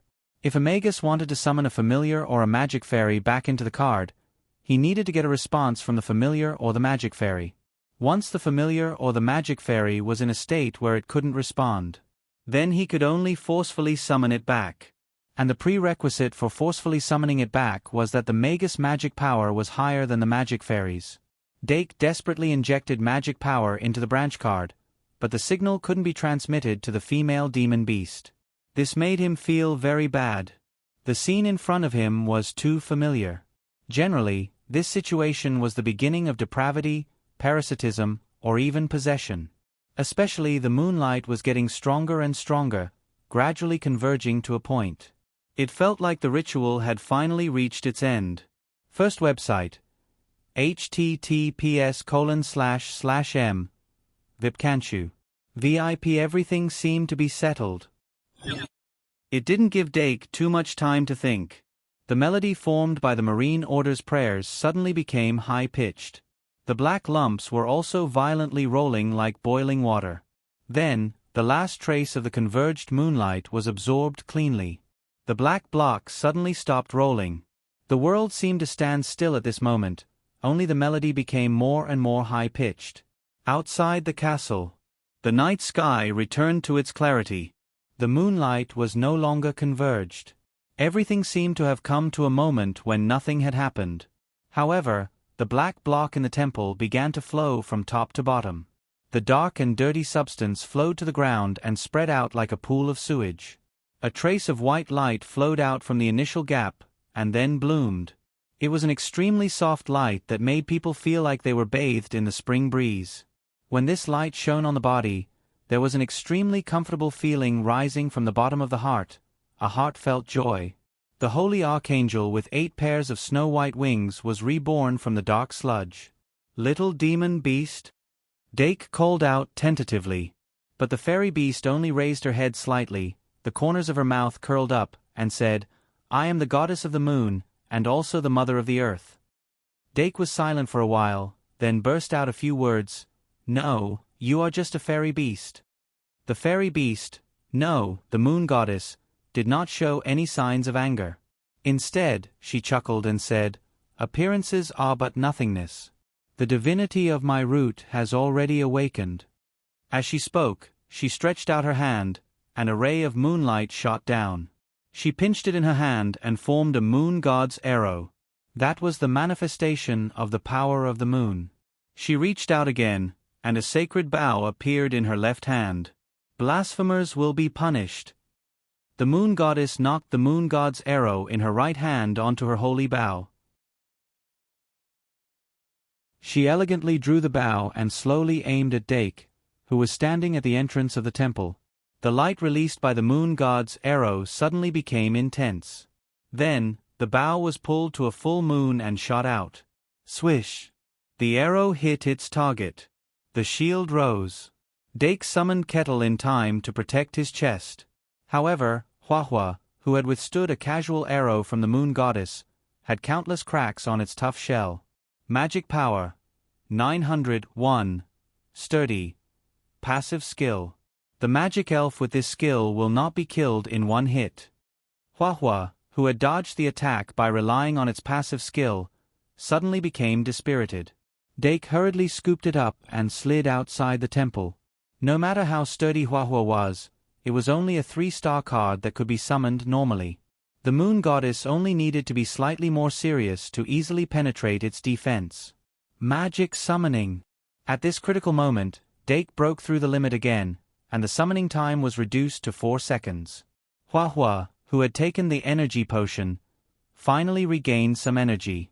Without Dake's command, it immediately used its superpower and used equal distribution of power in an attempt to weaken the power of the moon goddess.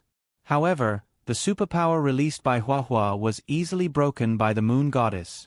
The first failure of equal distribution of power made Dake realize that he was in a desperate situation. He touched his card bag, and his face was pale. Huahua could be said to be his biggest reliance. Next was Moon Ivan in Bliss 3 state and the Silence Potion. However, the Silence Potion, which interfered with the effects of the potion, could not play a decisive role at this moment. Although Moon Ivan was strong, it was impossible for him to fight against the moon goddess who had devoured the demoness beast. However, the moon goddess had already knocked her next moon god arrow. Dake did not have time to think. He waved his hand and summoned the Silence Potion, and threw it at the moon goddess. The moon god arrow left the bowstring and shot through the potion bottle. The Silence Potion suddenly exploded, forming a cloud of mist. Dake immediately rushed out with Huahua. The moment the cooldown ended, he summoned Illusory Beast, Ivan, and Bliss 3. Seeing the evolved moon, Ivan's eyes lit up, and he pounced forward without a care for the situation. Dake had a flash of inspiration at this crucial moment, and immediately added another, Pride Eye. As the dark golden ball of light entered between his eyebrows, Moon Ivan's frivolous eyes suddenly had a hint of arrogance. This made him a little more reserved, and his pouncing action came to an abrupt halt, but his eyes were still provocative. There was a feeling of wanting to resist but also wanting to meet. It actually worked. Dake's mind spun quickly. When he used Bliss 3, just now, he did not form a connection with the moon goddess. This meant that the moon goddess, who was no longer a statue, could control her own energy, and his previous tactic was completely ineffective. The moon goddess followed closely, and the moon god arrow once again took aim. Whoosh! The arrow of light flew over. Moon Ivan, who felt the danger, turned around and threw out a shadow ball. However, before the shadow ball could even touch the moon god arrow, it was purified by the holy light. Bang! Moon Ivan let out a miserable cry, and was sent flying by the shockwave from the moon god arrow. Dake took the opportunity to hide in a corner and gasped for breath. The level difference is too big. Shouldn't this be the time for the hero to appear? Where's the hero? Dake's thoughts were already a bit chaotic. However, he was still trying to think. Suddenly, a thought appeared in his mind. Wait, the hero. Isn't he in my bag? The moon goddess flapped her wings as she chased after him, as if she was enjoying her first joy after being reborn. She was very satisfied with the skin of the fairy beast. Originally, the skin of the witch beast was also very much to her liking, but as expected, a goddess should be holy. Moreover, this skin seemed to hide a huge amount of potential. If she could dig out that potential, she instinctively felt that she would definitely be able to regain her past glory. Yes, at least 10 to 20%. Found him. Seeing the figure in front of her move, the moon goddess was delighted, and once again condensed a moon god arrow. However, what appeared in front of her was a glowing stag.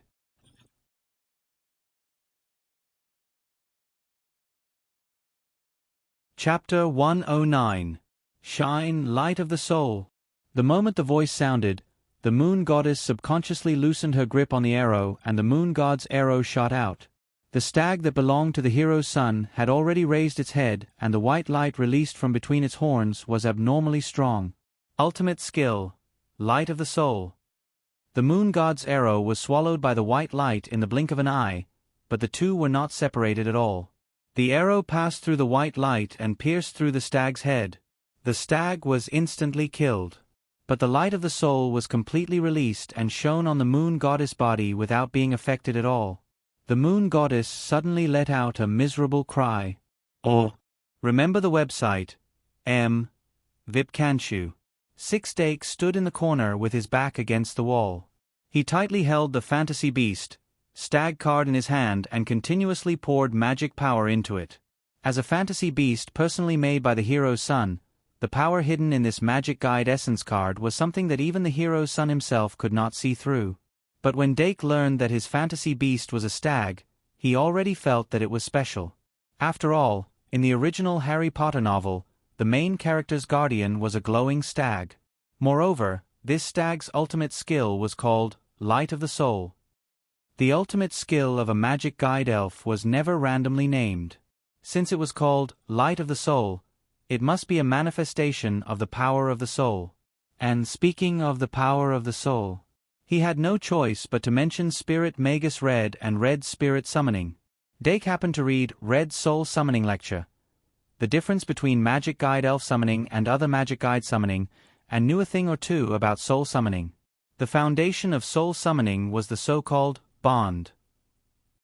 That was the connection between a magus and a magic guide elf. The accumulation of knowledge finally had an effect. Dake had the mentality of surviving in this desperate situation. Using the light of the soul as a medium, he finally reconstructed the connection between him and the little demon beast. Even though Dark had always treated the little magical beasts as experimental subjects, the unreserved trust they had accumulated day after day had led to an extremely deep relationship. Through the mental connection, he saw the little devil beast sleeping inside the goddess of moon's body in the form of a demoness. Dake tried to wake her up. "It's 6 o'clock. It was a very calm sentence. However, the little devil beast suddenly quivered and opened its eyes. "It's 6 o'clock. It's time to go to the canteen to get breakfast and newspapers for Master." Afterward, the moon goddess screamed in agony. Little demon beast, to be more precise, I should temporarily call her Demoness Beast. After awakening, the Demoness Beast immediately began to fight with the moon goddess for control of her body. The consciousness of the two sides clashed fiercely in the spiritual world.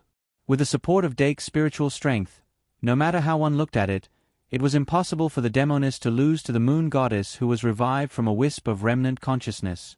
As the battle gradually intensified, in reality, the skin of the fairy beast began to distort and swell. 8 pairs of snow-white wings gradually turned black, and her hands and feet began to fight left and right. The skin of the fairy beast cracked inch by inch. Black lumps drilled out of the cracks in the skin and crawled back onto the surface of the fairy beast, like worms. The moon goddess's bearing was completely gone. She hugged her head and slowly curled up. In the blink of an eye, her entire body was buried in the black lumps again. Dake closed his eyes tightly and continued to maintain the mental connection with the Demoness Beast. Smack! The Demoness Beast's right hand slapped the moon goddess's white and tender cheek. Smack! The moon goddess responded in anger. In the spiritual world, the Demoness Beast and the moon goddess went from swearing at each other in the beginning to punching and slapping each other. Both sides were so tired that they were panting. When the Demoness Beast saw that the moon goddess's body was beginning to collapse, she immediately became spirited and laughed wildly. "My noble body is not something a lowly slave like you can invade?" The moon goddess's eyes were bloodshot. "Mere demon, the Demoness Beast, it's the noble female demon beast lord." The moon goddess, "Fight me one-on-one if you have the guts." The Demoness Beast, "I have a man. Why shouldn't I use it?" The moon goddess, "Damn it."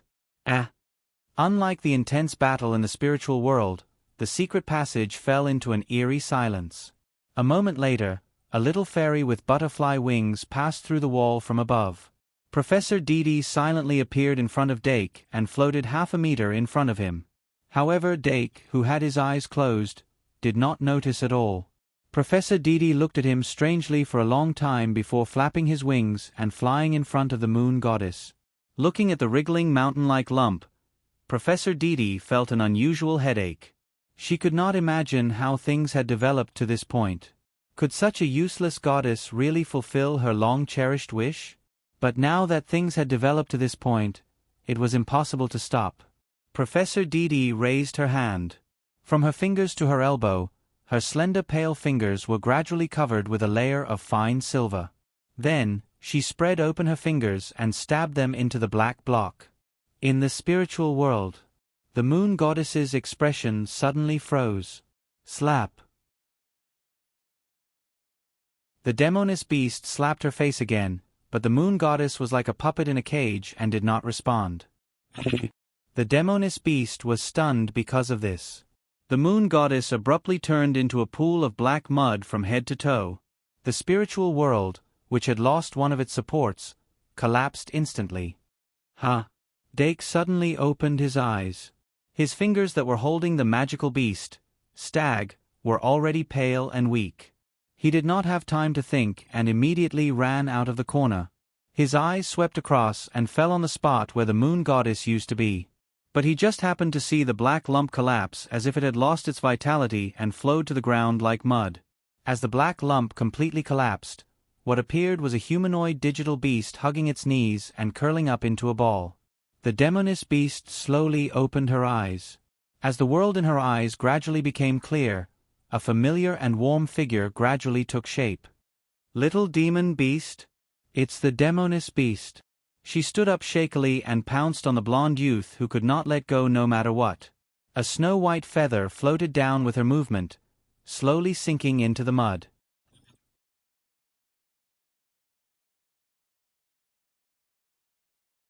Chapter 110. The night after midnight had just begun. The students, who had no idea what happened in the secret passage of the castle, all went to the first floor when the bell rang. Anna took Luo Si's hand and sneakily looked for the prince in the dark. Ai Ma was holding a book in her left hand and playing with the gold coin with wings in her right hand. No one knew what she was thinking. In the temple, the girl with short black hair wearing a vampire countess suit finally woke up from her coma. No one noticed. In a dark corner, a bat that was supposed to disappear the moment the clock struck 12 was still quietly lurking. The little fairy with butterfly wings on her back returned to the top of the spiral clock tower. Professor Didi Makesy Wei picked up a glowing bead with her thumb and forefinger, raised her head and carefully observed it under the moonlight. The bead was round and flawless, and a moon floated on it, competing with the bright moon in the night sky. Remember, https://m Vipkanshu. VIP. This is the tier of the moon goddess? A voice sounded from behind.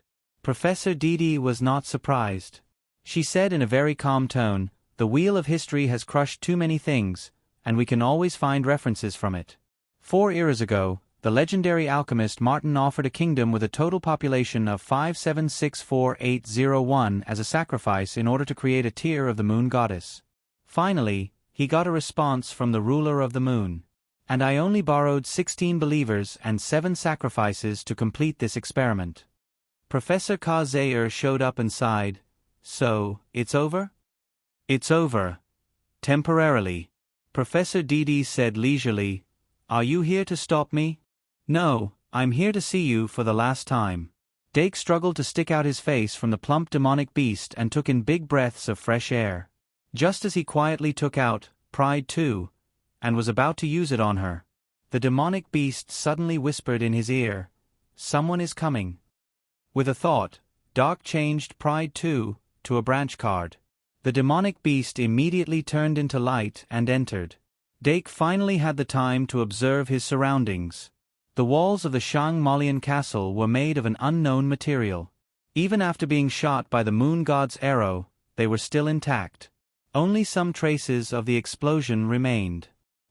He quickly skipped over those traces and found the white feather that remained in the black mud. Could this be? The only white feather that had appeared from the beginning to the end could only be that one. Dake was overjoyed. He quickly ran over and picked up the angel feather that was emitting a gentle white light from the mud. The angel's feather was pure and untainted. Just by looking at it, it gave people a very comfortable feeling. Dake opened the card pack and carefully hid it in the compartment. There were already 4 core materials in the interlayer of the card pack, which were the feather of a harpy, the scales of the mermaid ragdoll bear zombie button, the feather of the celestial beast. Patting his beloved card pack, Dake took out the magic pen and carefully stirred the mud that the moon goddess had turned into. After confirming that there was nothing else in it, he stood up. Even though he still didn't quite understand why the moon goddess suddenly disappeared. But sometimes the result was more important than the process. After confirming this, Dake didn't immediately run to the temple. There were men and women in the temple who were used as sacrifices, but there was also the Marine Order that was very dangerous to him. At this time, the best thing to do was to quietly wait for the professors to arrive. And the professors did indeed arrive not long after. The first to arrive wasn't Professor Ka Zayer or Professor Li Li that Dake was most familiar with. Instead, it was a huge black bear. When the black bear ran over on all fours, Dake was really shocked. But the black bear slammed on the brakes and turned back into its human form. It was Professor Pawa Cheong-si. Looking at Professor Cheong-si's smooth bronze skin, Dake was slightly relieved. Dimming. Professor Cheong-si frowned and looked at Dake. Then, she waved the magic card in her hand and said, "Transfiguration card, a senior class." Dake said, "Oh." He knew about transfiguration.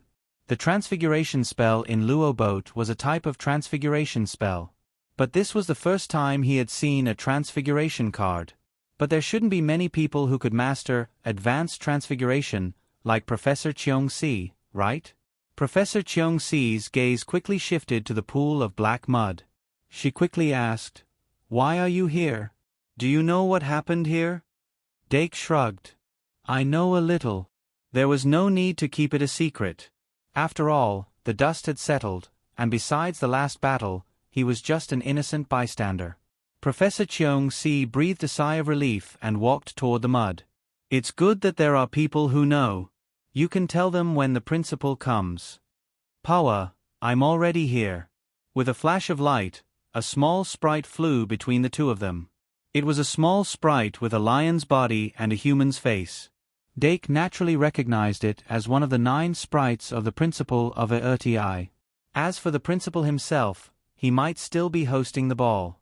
As he was thinking, Dake suddenly noticed a breeze blowing past him. Not far away, a person suddenly appeared at the entrance of the temple. It was Professor Sarah Shi Erfu. Professor Shi Erfu directly entered the temple. As soon as she opened her eyes, she saw the altar without the statue and the students in front of it. She immediately waved her hand, and a breeze blew out and directly passed through the students' bodies. When it returned, the breeze turned into a finger-sized wind sprite.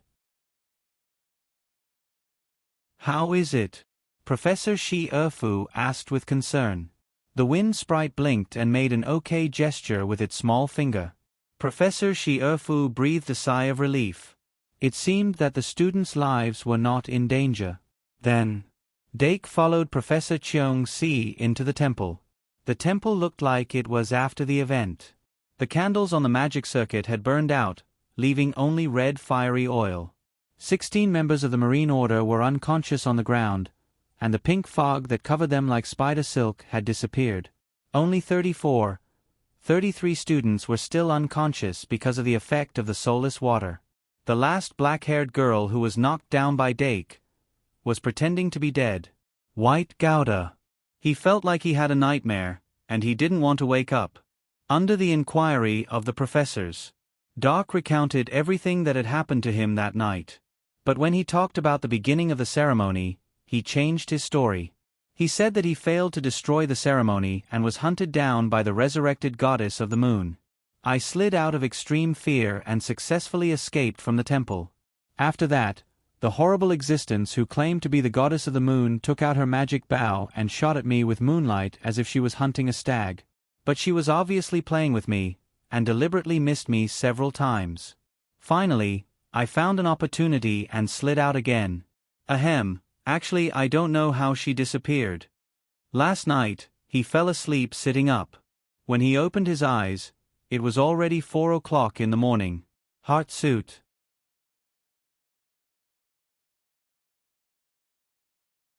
Chapter 111. After listening to Dake's explanation, both the professors and the principal quickly realized that there was one person missing. The moon goddess couldn't have disappeared into thin air, so there had to be a third party involved.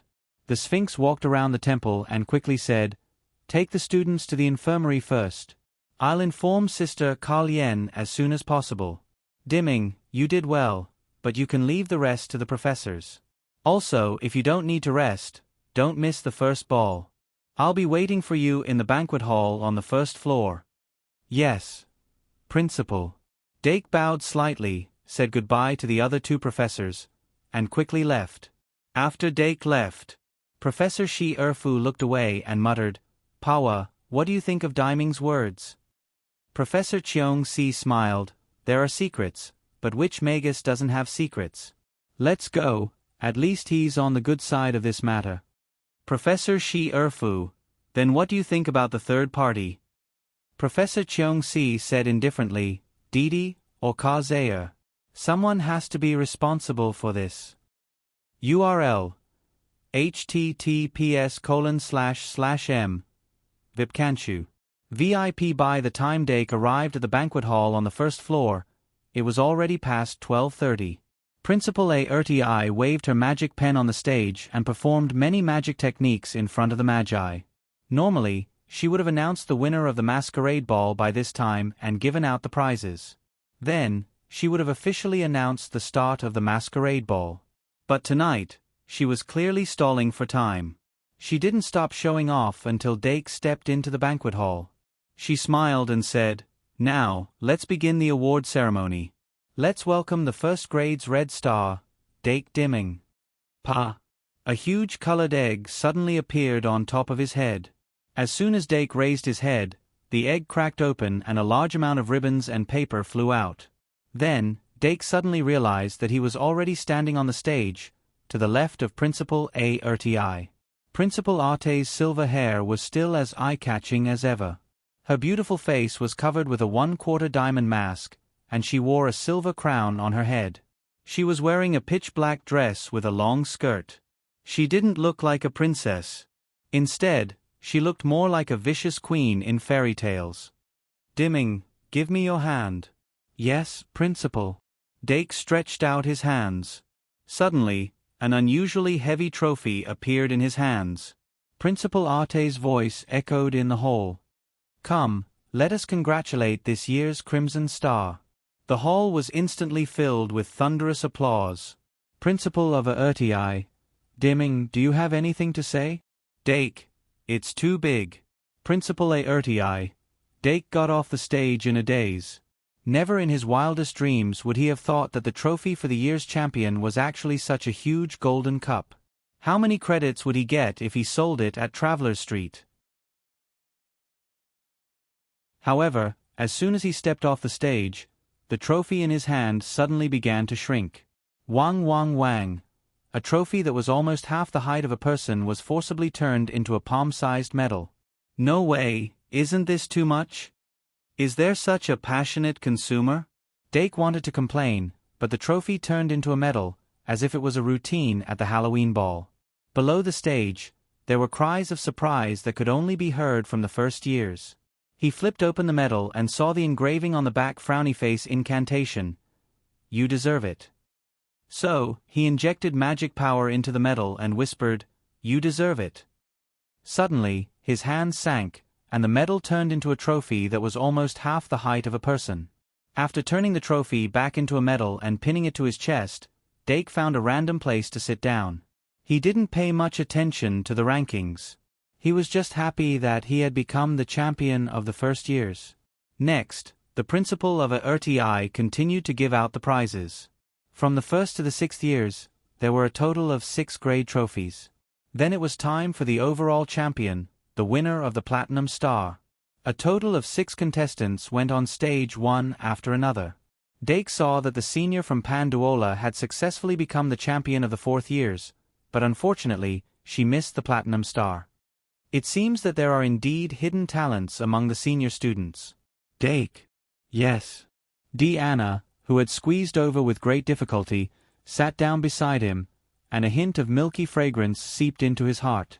She complained, "Where have you been? We've been looking for you for a long time." Dake took a brand new glass of orange juice from the table, took a sip, and said with emotion, "I was delayed by something. I just arrived." Oh. Anna immediately smiled, and reached out to Dake's chest without hesitation. She grabbed the Crimson Star Medal and looked at it carefully. Luo walked over. "Congratulations on becoming the champion. Dake is indeed the champion." "Dake, thank you." Anna came back to her senses and quickly said, "Congratulations." Then, she began to look forward to the ball. The two of them, who were wearing matching outfits, looked like a golden couple. Even in this evening ball, they were quite eye-catching. On the stage, the principal of ARTI began the next segment, which was the Princesses' Meeting. It was because of the arrival of the three princesses that this masquerade ball was special. Everyone had been looking forward to it for a long time. The principal of ARTI used his magic pen to draw a few flashing circles. Then, as if he was performing a magic trick, magic exploded like fireworks. "Now, let's welcome the princesses to the stage." Then, the three princesses sitting at the professor's table got up and walked to the stage. Princess Elisha was wearing a standard palace dress. Except for the exquisite mask that covered her beauty, her bearing was still calm and elegant. Her temperament was noble and gentle. The many supporters of the eldest princess in the audience suddenly cheered. Xiao Naofu and Xiao Xiong, who didn't have much of a presence, also walked up the stage and very obediently walked to the two sides of the eldest princess. When the fanatical atmosphere subsided a little, the students noticed the two little princesses on the stage. Some people's expressions changed on the spot. Because the two little princesses had been running around the castle, most people had seen them. Some people had even been harassed by them. They were really naughty. And of course, they didn't treat the little princesses well. After the three princesses finished their self-introductions, it was finally time for the much-anticipated dance partner selection segment. The eldest princess took a step forward and looked at the students in the audience with a gentle gaze. The atmosphere between the students became tense.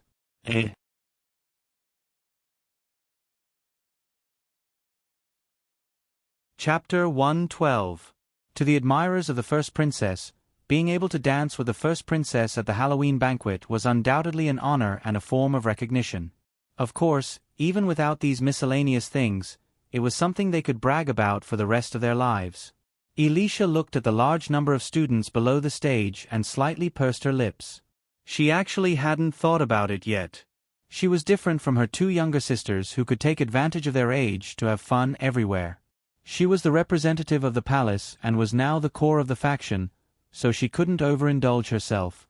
Thus, she had to be very careful when choosing her dance partner this time. First, she had to eliminate males. And if she could only choose from females, she had to consider strength, appearance, character, and family background. The lazy way to do it was to directly choose a female from the previous champions. Elisa was more interested in Pandora Doragon, the super-popular duelist who had countless fans under the name of Silver Dragon Lady. But that Silver Dragon Lady was really too outstanding. Remember the website, VIP Kanshu. VIP as a princess, Elisha had to be careful not to let her glory be stolen by the people around her. Thus, she could only apologize. If possible, it was best not to choose the noble house. She couldn't show that she was biased towards a noble. In that case, it would be best to pick a quiet and intelligent girl from the Magic Engineering Institute. Elisha's gaze wandered around the banquet hall. After the transformation of the school card, the information of the students continuously entered her mind. She finally locked on to 4 targets. Coincidentally, these 4 targets were all girls who were seriously flipping through books at this time of the banquet, and one of them wasn't even from the mage house. Of the 4 targets, she eliminated the one whose appearance didn't match, and then eliminated the one who was dressed strangely. In the end, only the third-year student Winnie Scatty and the first-year student AI Ma Métis were left. Métis is a good girl, but she's still too young. My invitation might bring unnecessary burden to her, so I'll choose Miss Scatty. I remember this surname. Is she a descendant of the Sage of Winter? Thus, Elisha read out the name Winnie Scatty. Winnie didn't pay much attention to the princess's invitation. It was only when her classmates reminded her that she raised her head in surprise. However, since she had received the princess's favor, she wasn't someone who didn't know what was good for her. She immediately used the costume change card to change into a more formal outfit and walked towards the stage. Elisha looked at her new outfit and nodded her head in satisfaction. She then turned to her sisters and asked, "What about you two? Do you have anyone in mind?" "I was waiting for you to say that." Anna immediately jumped up. But just as she was about to yell, Chi kicked her in the heel. Anna's mouth suddenly stiffened, and she said reservedly, "Sister Mary, are you willing to dance with me tonight?" Mary, a second-year student, would never have guessed that the little tiger that fell from the sky was the second princess. She immediately panicked, thinking that her casual clothes were really inappropriate, so she hurriedly borrowed a disguise card from her classmate. "It's finally my turn." Chi, the third princess, stood on her tiptoes and glanced down. She quickly found her target and said, "Dake, Dake." "Huh?" Anna suddenly turned her head and stared at her sister. "What's going on? You little traitor." Chi ignored her and immediately waved her little paw with all her might. She even jumped a little while she was at it. Anna's face suddenly darkened. "What's going on? Didn't they say that people who liked bears were not bad people? She was a traitor to bears. TSK. Dake put down the knife that he had just picked up, took off his napkin, and stood up helplessly. "What's so good about being invited by the princess? It's tiring and exhausting." After the incident in the secret passage, he was actually a little tired. He just wanted to eat something quietly and replenish his energy. There was still a fierce battle to be fought tonight. Anna seemed to have noticed Dake's reluctance, so she was happy again. After all, there was more than one dance tonight. What's wrong with accepting the princess invitation? The bear of the kingdom was the most loyal defender of the kingdom. Anna wanted to cry and laugh at the same time. The little cutie Luo C quickly picked up a syrup cake and stuffed it into her mouth. The melody in the banquet hall gradually changed from light to elegant. The three students who were favored by the princess walked onto the stage. Panduola leaned back in her chair, the corners of her snow-white wedding dress scattered carelessly. She threw the Star of Aquamarine medal on the table casually. She raised her hand, and between her thumb and forefinger was the tip of a knuckle of a horn. That was the remnant of the horn of the legendary monster, Bichimos. The magic contained in it was actually very weak, but it was still a good material for making high-level magic cards. Through the circle formed by the horn and her fingers, the scene on the stage came into her eyes. Like a sniper, she locked her vision on the little bear's head. Boom! Ai Ma didn't know that she had almost become the eldest princess dance partner. She had accepted the invitation of a senior and already had an appointment tonight. Dake Dimming walked onto the stage. Then he casually stepped over the second princess's outstretched hand. Since it was a masquerade ball, there was no need to wear formal clothes like a formal ball. Whether it was Anna or Angie, both of them continued to wear their costumes. Dake nodded slightly at the eldest princess, who turned her head and went to the third princess, Chi. "Dake, you didn't expect this, did you?" Chi whispered. Dake responded lazily, "Yeah, I really didn't expect this." Chi said, "When we dance later, follow me and teach the old witch a lesson." The old witch? That's a memory from a long time ago. Dake narrowed his eyes slightly, thinking that he would jump up and take Chi away later. "So, let's party together." The melody of the music suddenly rose. The students who had already found their dance partners were suddenly excited. The students who didn't have a dance partner hid in the corner and ate their pumpkin pies hard. Panduola gently blew on a magic elf card. Dragon Maiden with dragon horns on her head lifted her skirt slightly and reached out to pull her up from her seat. The senior dancing with Ai Ma was the one who quarreled with her at the women's party. Anna unwillingly held hands with Luo Si. The dark princess and the pure white sergeant were a match made in heaven. Anna stared at the little bear on the stage and suddenly felt a little immersed in it. Then she mumbled to herself, "I am the little bear is me." On the stage, the three princesses formed three corners and danced leisurely to the melody. Dake and Enchi held hands and danced to the melody. Under the blessing of the Shang Molian, they achieved peace of mind. Until a tiger cub quietly poked its head over. He stepped hard without hesitation. "Oh. Thank you, big shots, for your support. I'm super stable. My dad will go back in the afternoon. There will be fewer things to do. I've been really busy and tired these days. Fortunately, I didn't pull my legs."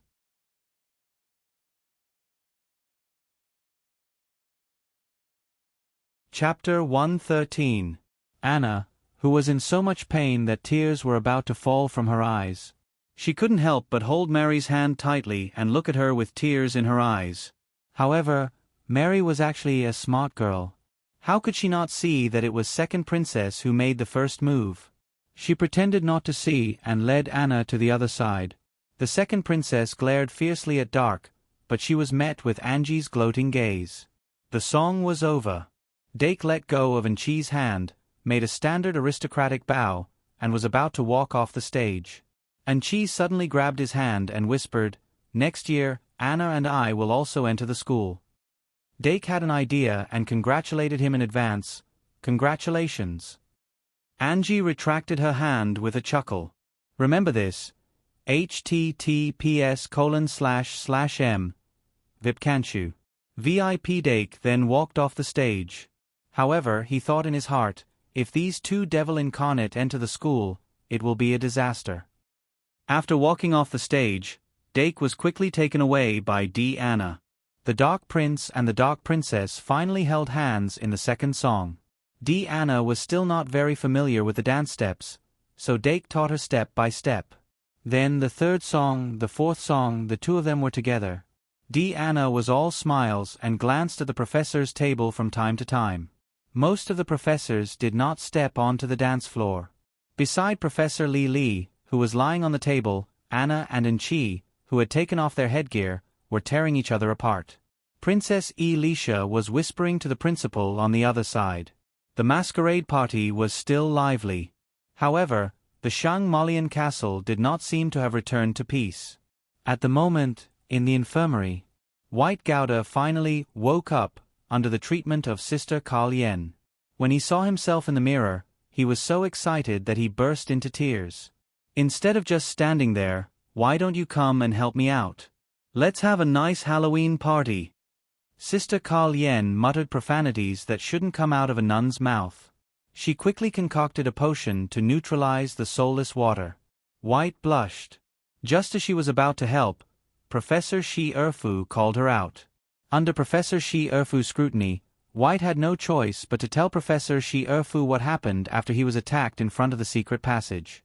Professor Shi Erfu listened carefully and cross-checked with Dake's words to confirm that neither of them was lying.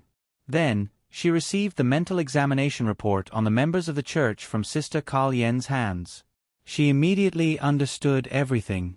The whole thing was actually not that complicated. It was just that someone had used the statue of the moon goddess to do something. She might not be a forerunner, but she was definitely a promoter. Most of the participants, including the moon goddess, were merely chess pieces dancing in his palm. In the Shang Molian castle, the only people who could do such a thing were naturally professors. And the only professors who weren't in the banquet hall at midnight tonight were Professor Ka Zayer and Professor Didi. Thinking of the past of those two, Professor Shi Erfu sighed slightly. "No wonder I felt that something was wrong when I was patrolling with Didi at night a few days ago." The little sphinx floated on her shoulder, and Principal Aerti's voice came out of it. "Take White with you. We're going to the Spiral Clock Tower." However, Professor Shi Erfu didn't take any action. Suddenly, there was a loud explosion in the direction of the Spiral Clock Tower. Boom! A golden lightning bolt that almost tore the night sky apart fell straight down. Thunder suddenly exploded at the top of the spiral clock tower. The magic power in the castle was disturbed, and the magic lights in the banquet hall on the first floor instantly went out. The melody of the party also came to an abrupt end. The students who were originally immersed in the joyous atmosphere were suddenly shocked and panicked by the series of changes. The juniors couldn't help but scream. Darkness and chaos swept over. Some students hurriedly took out their magic cards, but the magic elves that were summoned by mistake further added to the chaos. Dake was only nervous for a moment, but he quickly calmed down. He confirmed the direction in the darkness and looked straight at the place where the thunder came from. Deanna immediately lay on top of him, but Dake wasn't sure if Deanna was really afraid. Ding, ding, ding. The crisp sound of wind chimes rang in the air. Huge wind chimes that were emitting a pale yellow light flew to every corner of the banquet hall. The light in the banquet hall was restored. Dake patted Deanna's shoulder, and the latter pursed her lips and raised her head. She said blankly, "It's morning." "Morning, my ass." Dake pushed her head away and said in a low voice, "I have something to do." Before Deanna could react, he had already retreated into the crowd and disappeared in the blink of an eye. An arc of lightning flashed outside the window of the banquet hall again, but it was far less shocking than the first time. Dark clouds suddenly came and covered the bright moon. It started to rain heavily in the Shang-Malian sky. Dake came to the gate of the castle and looked at the Night Prince's suit on his body. He quickly took out the change card and changed into the Night Mask suit. Wearing a tall hat, he lowered his head and rushed into the rain. The rain came very quickly and was very unusual. Through the continuous rain, one could see the top of the spiral clock tower emitting a blazing light. Dake confirmed the source of the first thunder and immediately took out the branch card and summoned his familiar. The little demon beast, who was still in the form of a demonic beast, deliberately stuck to Dake's back and whispered in his ear. Dake ignored her. "Take me up." The demonic beast looked serious and immediately hugged him. "Yes, master." Thus, the master and the pet flew to the top of the spiral clock tower in the pouring rain. But on the other side, Professor Shi Erfu, who had turned into the wind, was faster than him. White, who was originally standing with her, had just climbed onto the back of the Sphinx when Professor Shi Erfu appeared at the top of the spiral clock tower. Not long after, Dake flew to the top of the tower with the help of the demonic beast. Professor Shi Erfu did not even look at him and recognized him. Dimming, "Stay away." Dake's heart tightened and his gaze swept across the top of the tower. At the top of the tower, Professor Ka Zaire was kneeling on one knee, surrounded by 8 shields. Above his head, a snow-feathered golden-eyed beast was letting out a shrill cry. The magical fairy, which was only the size of a kitten, had now become the size of a lion. Its snow-white wings were angrily spread out, and its eyes were shining with golden light. In front of Professor Ka Zaire, the fairy, who was about the same height as him, was holding her magic wand high, the butterfly wings on her back flapping rapidly.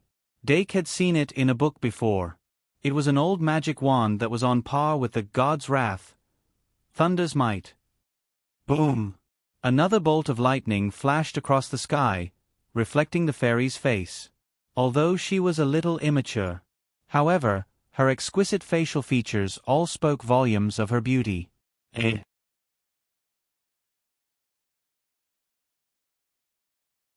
Chapter 114. The moment Dake saw that face, an image suddenly appeared in his mind. In Professor Ka Zaire's office. The flower card decorated with green roses reflected a faint light under the light. The professor reached out and pressed the card. The green roses on the card floated out, and a slightly young and beautiful face appeared on the card. It was a fairy with butterfly wings. Pure and simple green roses symbolized the blessings of eternal youth and hope for everlasting love. Dake originally thought that the fairy was Professor Ka Zaire's old flame. Now that he thought about it, his guess was probably right. The fairy in front of him, who was holding Godly Thunder, had the same face. Website: https://m Vipkanchu. VIP. When Dake saw this fairy, he suddenly realized that the only fairy in the academy with butterfly wings was Professor Didi Makesy Way from the History of Magic. He compared the two. In addition to being younger, this fairy's wings and clothes were exactly the same as Professor Didi's. So, this is the reason why Professor Ka-Zayer showed such a contradictory attitude? He didn't want to destroy Professor Didi's plan, but he also wanted to do something because of his conscience. So he came to me, hoping that I would investigate, participate, and make the decision for him. Human emotions are really complicated. Dake didn't follow Professor Shi Erfu's instructions to stay further away. Instead, he jumped down and landed on the top of the spiral clock tower. He half-squatted on the ground, and beside him was the demoness who also landed. Professor Didi looked at Professor Sarah Shi Erfu and Dake Dimeng, who came one after another, but he didn't say a word. Instead, Professor Shi Erfu was surprised. "Didi, your curse was lifted?" Only then did Professor Didi reveal a gentle smile. "I completed a small experiment." Professor Shi Erfu's voice pierced through the storm. "This doesn't look like a small experiment." Professor Didi played it down. "I just copied a small part of history." Then, she opened her palm, and a bead emitting the light of the silver moon slowly floated up. A bright moon floated in the middle of the bead. Amidst the thunderstorm, it became the only moon. "Tear of the moon goddess?" Professor Shi Erfu's voice was filled with indescribable surprise. "How did you do it?" Professor Didi took back the tear of the moon goddess and whispered, "I said, I just copied a small part of history." She waved her wand, and lightning flashed. She didn't want to say more. Professor Kazel said, "This involves the location of the castle and the historical imaging." Professor Didi turned to look at him. "Kazel, you are indeed knowledgeable. Goblins are always goblins." Professor Ka-Zayer's eyebrows twitched. "Didi." Professor Didi didn't stop. "Do you know why I would rather suffer the torture of the curse than choose you? Because goblins' blood stinks." Her eyebrows became higher and higher, and her tone became colder and colder. As a long-lived species, goblins were not only blessed by time, but they also had eternal youth. They were closer to the perfect species in fantasy than their close relatives, the elves. Goblins with extreme bloodline ideology were arrogant. In their eyes, even humans were just insects on the ground, not to mention the dirty goblins living underground. Didi Maxi Wei, as a representative of extreme bloodline ideology, once aged because of the curse. She fell from fantasy and became equal to others. But after recovering her youth with the tear of the moon goddess, her nature surfaced again. In the end, the reason why she became old was because of an ancient temple. In the past, when she went deep into an ancient temple to explore, she was faced with difficulties from the will of the moon. Between love and time, she chose time, and thus suffered the curse of the moon goddess. And the love she rejected at that time was Professor Ka-Zayer. They used to be companions on adventures, and now they were colleagues in the academy. Unfortunately, their relationship stopped there. Professor Ka-Zayer slowly stood up. There was no resentment in his eyes. Even if Professor Didi pointed out that his blood stinks in front of the students, he didn't care. Instead, his eyes were filled with memories and nostalgia. Didi had been like this from the beginning. She had a completely different personality from Li Li, who was also a goblin. But what attracted his attention was this stubborn arrogance. The test of time was too cruel. There were only 3 people left in the original team of 4. In a few decades, there would be 1 less person. Goblins had a higher lifespan than humans, but they couldn't compare to goblins who could race against time. Ka-Zayer knew that he was old. He appeared here tonight to see Didi for the last time. Didi still had a sense of propriety, and there were no casualties among the students.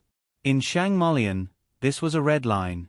As long as she didn't cross this red line, the principal wouldn't do anything to her. But she would definitely be expelled. Ka-Zayer, who had been feeling powerless year after year, had already thought of retiring in Shangmolian. He was no longer in the mood to explore with the energetic Didi. The long lifespan brought the goblins an almost endless curiosity. Always following the footsteps of history, searching for the truth in the fog and dust, was the way of life of most goblins. Professor Li Li, who was still lying on the professor's seat, looked weak. She stretched her arms and turned over, floating on the edge of the table, looking at the gradually brightening ceiling. Her eyes were full of confusion. "Since you care so much, why don't you go and take a look?" The gentle voice of the principal of AERTI sounded in her ears. Professor Lily muttered, "What's the use of going and taking a look? What needs to go will still go." The principal of AERTI continued to ask, "You already knew?" Professor Lily turned over again, facing the floor. "So what?" AERTI, sigh.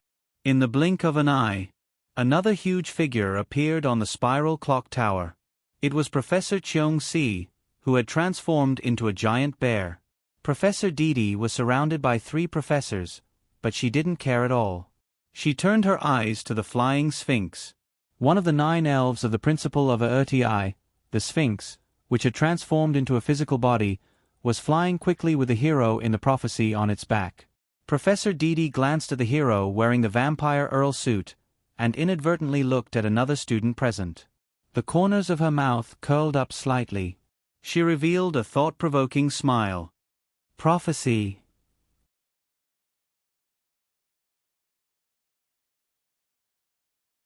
Chapter 115. White Gouda was carried by the Sphinx to the top of the spiral clock tower. The strong wind and heavy rain almost knocked him off the tower. He could only wrap his arms around the Sphinx's neck tightly to prevent himself from falling. After sliding down from the Sphinx's back, White looked at the top of the tower in a daze. He didn't understand why the principal of AERTI had asked him to come along. This was because his understanding of how things had developed was really limited. He didn't even know why Professor Ka Zayer was here. Where did that little fairy who looked like Professor Didi come from? Professor Shi Erfu didn't have time to tell him all this. He felt like an idiot. The only magic card left in his hand was the taboo love that betrayed him at the critical moment. Speaking of forbidden love, he remembered the URL. Vipkanchu. 6. Taboo love. Return to normal. The little person formed by the pink mist responded to him again. He didn't dare to peek at the favorability. The only thing he could do was peek at the favorability from the statue of the goddess. In short, he was very confused. Especially when he saw the perverted gentleman on the other side of the tower. He was even more confused. Why is he here? Who are you talking about? The principal's voice came out of the Sphinx's mouth. White pursed his lips and didn't respond, but the principal of AERTI noticed that he was looking at Dake. The principal of AERTI continued to speak through the Sphinx. If you're talking about dimming, he just left the dance. Dance. Dance. White's face turned pale. He suddenly realized that he had missed his first dance as a student. On the weekend, he was still excitedly picking out his makeup clothes. Before that, he even fantasized about inviting his senior from Panduola to dance with him after he won the grade championship.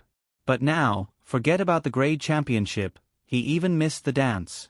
He was too ashamed to talk about what happened after tonight. Wait, that's Dake? White felt that his neck was a little too stiff. His buttocks even hurt faintly. He swallowed his saliva. Thinking about how he had changed into the masked knight suit, he shouldn't have been recognized, right? Amidst the thunderstorm, Dake, of course, noticed White's arrival. He wasn't surprised. But what surprised him was that the headmaster of AERTI did not come in person. Could it be? He quickly figured out something. It was different from White. After Dake recognized Professor Didi, he quickly sorted out his thoughts and made a rough guess about the ins and outs of this incident. What Professor Didi referred to as the reproduction of history. Professor Ka Zayer mentioned the location of the castle and the historical image. It also gave him some inspiration. He was more interested in the meaning of these words than the incident itself. When the dust settles, I must find a chance to investigate. With this thought in mind, Dake turned his head and looked at the scene. Professor Shi Erfu glanced at the Sphinx and seemed to have realized something. She simply stepped forward and said, "Didi, put down the wand, we can mediate tonight's matter." Professor Didi was surprised. No way, Sarah? What do I need to mediate? A student riot? Or the resurrection of the moon goddess? Don't distort the facts. In order to prevent those bad eggs from doing something irreversible, I've been taking care of them all this time. Even the remnant will of the ruler of the moon was dealt with by me. In the end, do you want to give me an excellent professor award? Then I really don't think it's necessary. Professor Shi-Erfu couldn't help but frown. Professor Didi pursed her lips and smiled. Okay, it's just a joke. I left a resignation letter in the office. Let a Erti get it himself. Also, help me pass a message to Li Li. Professor Shi-Erfu, what is it? Professor Didi, just say that I'm going to play first. As soon as she finished speaking, she suddenly raised godly thunder, and the terrifying thunder that seemed to explode a castle sounded again. Didi Maxi Wei had already turned into lightning and broke through the curtain of rain. The Shang-Malian barrier was instantly torn apart, and only a golden dragon could be seen galloping away. Professor Didi had already disappeared. It's over. Professor Ka Zayer sighed and put the 8 shields and the snow-feathered golden-eyed beast back into the card. Professor Cheong Si also turned back into human form and looked at Professor Shi-Erfu. Then, Professor Cheong Si shrugged and said humorously, maybe Didi's method is not bad? Professor Shi-Erfu said seriously, Pawa, this is a lie. Professor Cheong Si, but we have to admit that sometimes a lie is easier to accept than the truth. Professor Shi-Erfu, but that's not a reason to lie. Professor Cheong Si, lie? No, we don't lie. We only state the truth, a part of the truth. Professor Shi-Erfu was silent for a while and finally said, let the principal decide. As they spoke, the two of them looked at the Sphinx. The Sphinx. Winky face? Professor Cheong Si, the principal escaped. On the first floor of the castle, in the banquet hall, Principal Erti stood by the window and stared at the rain. He couldn't help but sigh. The rain is really heavy tonight. Princess Elisha walked to his side and smiled. The thunder is even louder. The masquerade ball ended in the storm. Even though the students were still somewhat unsatisfied, the 2 thunderous booms from before and after had drawn their attention elsewhere. Under the guidance of the heads of the different faculties, the students all returned to their respective common rooms. However, when they arrived at the common rooms, most of them were excitedly guessing what the 2 explosions were about. Soon after, some people realized that the students they couldn't find in the banquet hall didn't return to the common rooms. This caused further chaos. In the tower of the aristocrat house, Dirk, who had eaten too much, slowly pushed open the door to the common room. He immediately realized that he had become the center of attention. The head of the class, who hadn't spoken much before, was the first to run over and ask with concern, Dimming? Why are you only back now? Where's Si Keet? Where's Stan? Where's Bex? Dake was a little speechless. Head of the class, I'm just a first-year student who's been here for 2 months. I can't say a bunch of names like you can. Ryan quickly shut his mouth and smiled awkwardly. Dake said, don't worry, they just ran into a little trouble. They might have to spend the night in the infirmary. Oh yeah, Sister Kalien told me to tell everyone not to disturb the patient's rest. Also, if we don't go back to our rooms, we might be the ones lying in the infirmary tomorrow. It's almost 2:00. He yawned and walked towards the stairs. Ryan quickly asked, what kind of trouble? Dake, the principal will announce it tomorrow. I have to keep it a secret. Therefore, Dake used his prestige as the principal of a Erti to successfully escape from the common room. He walked up the stairs to the 2nd floor. When he turned the corner, other than the 2 kids, the rest of the students immediately began a new round of discussion. They were abnormally excited.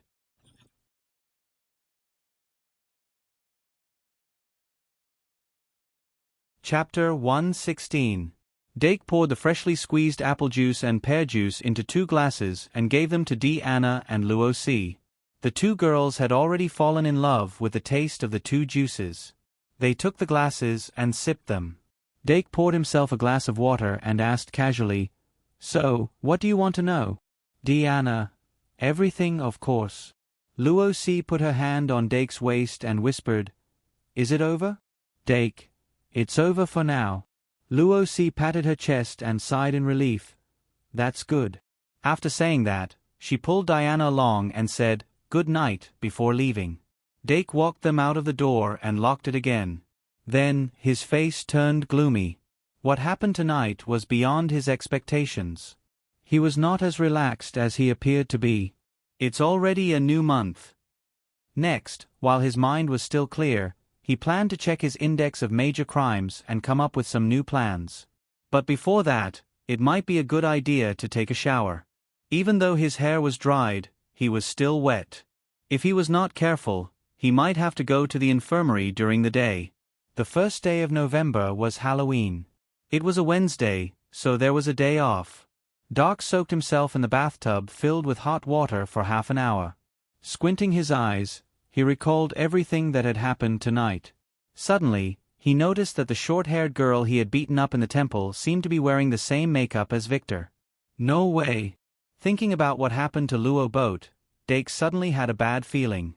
After taking a shower, Dake dried his hair, put on a towel, and walked out of the bathroom. But as soon as he took a step out, he immediately ran back. "Are you clean?" Professor Li Li's lazy voice came from the bed in the bedroom. Dake took a bigger towel and wrapped himself in it before going out to pick up his clothes. "Professor, breaking into a student's dormitory is not something a decent fairy would do." Professor Li Li immediately patted his chest and breathed a sigh of relief. "Fortunately, I'm not a serious demon." Meow meow meow. The cat grass climbed onto the bed and rubbed against her arm. She played with the cat grass in her arms and said casually, "Dake, I didn't expect you to be interested in raising cats." "Dake, that's grass." "Li Li, it's a cat." "Cat grass." Meow. Dake put on his pajamas and changed into them in the bathroom.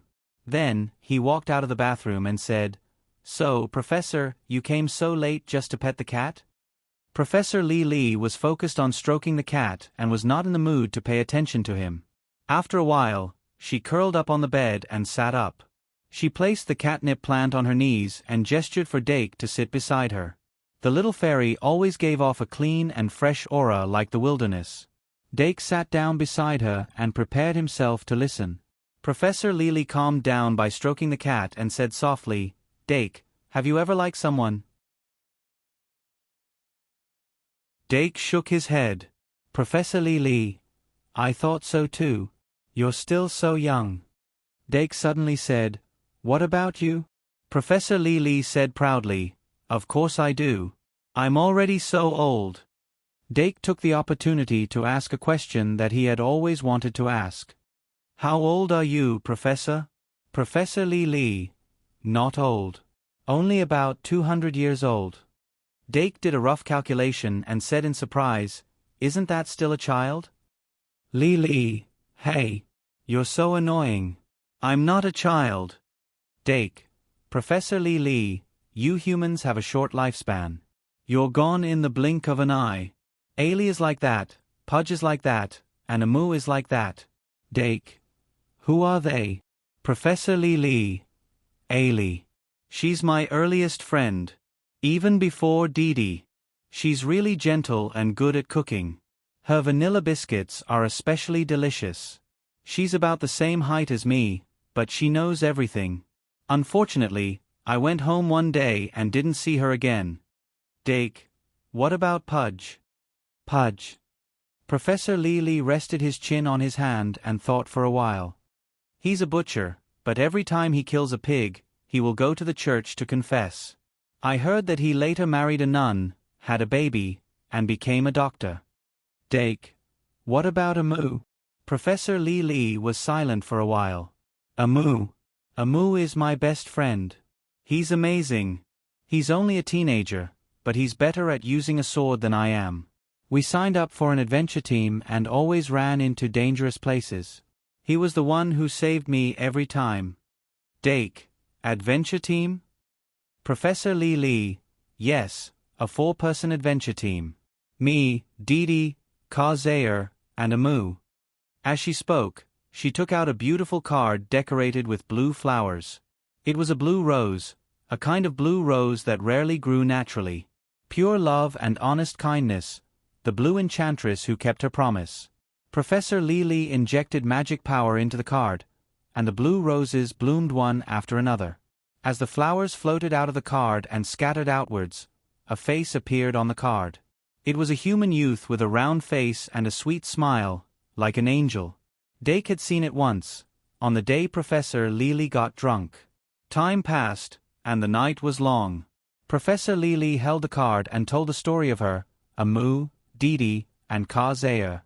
Those were the happiest, most exciting, and most memorable days of her life in the past 200 years.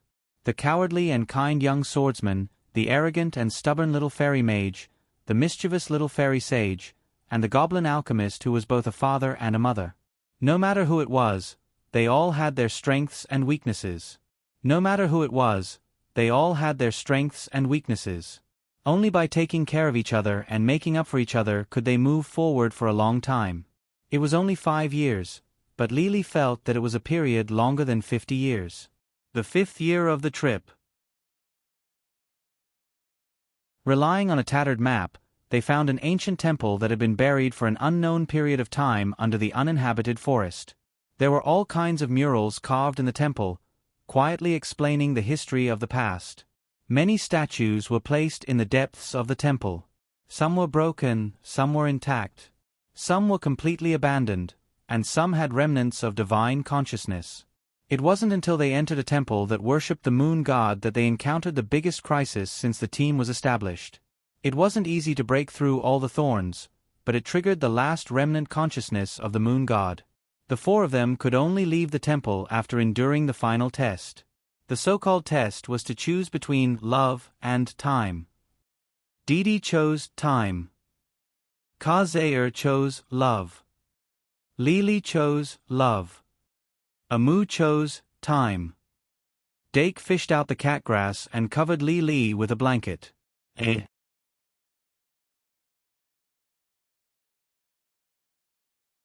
Chapter 117. Short stories with hidden meanings were always thought-provoking. But if the story happened to the people around him, it would not be so pleasant. Dake drank a glass of apple juice, opened the door, and quietly left his dormitory. He still had a lot of things to do, and he could not stop because of a little sadness. At 3 o'clock in the morning, the tower finally quieted down, and there was no other sound in the corridor.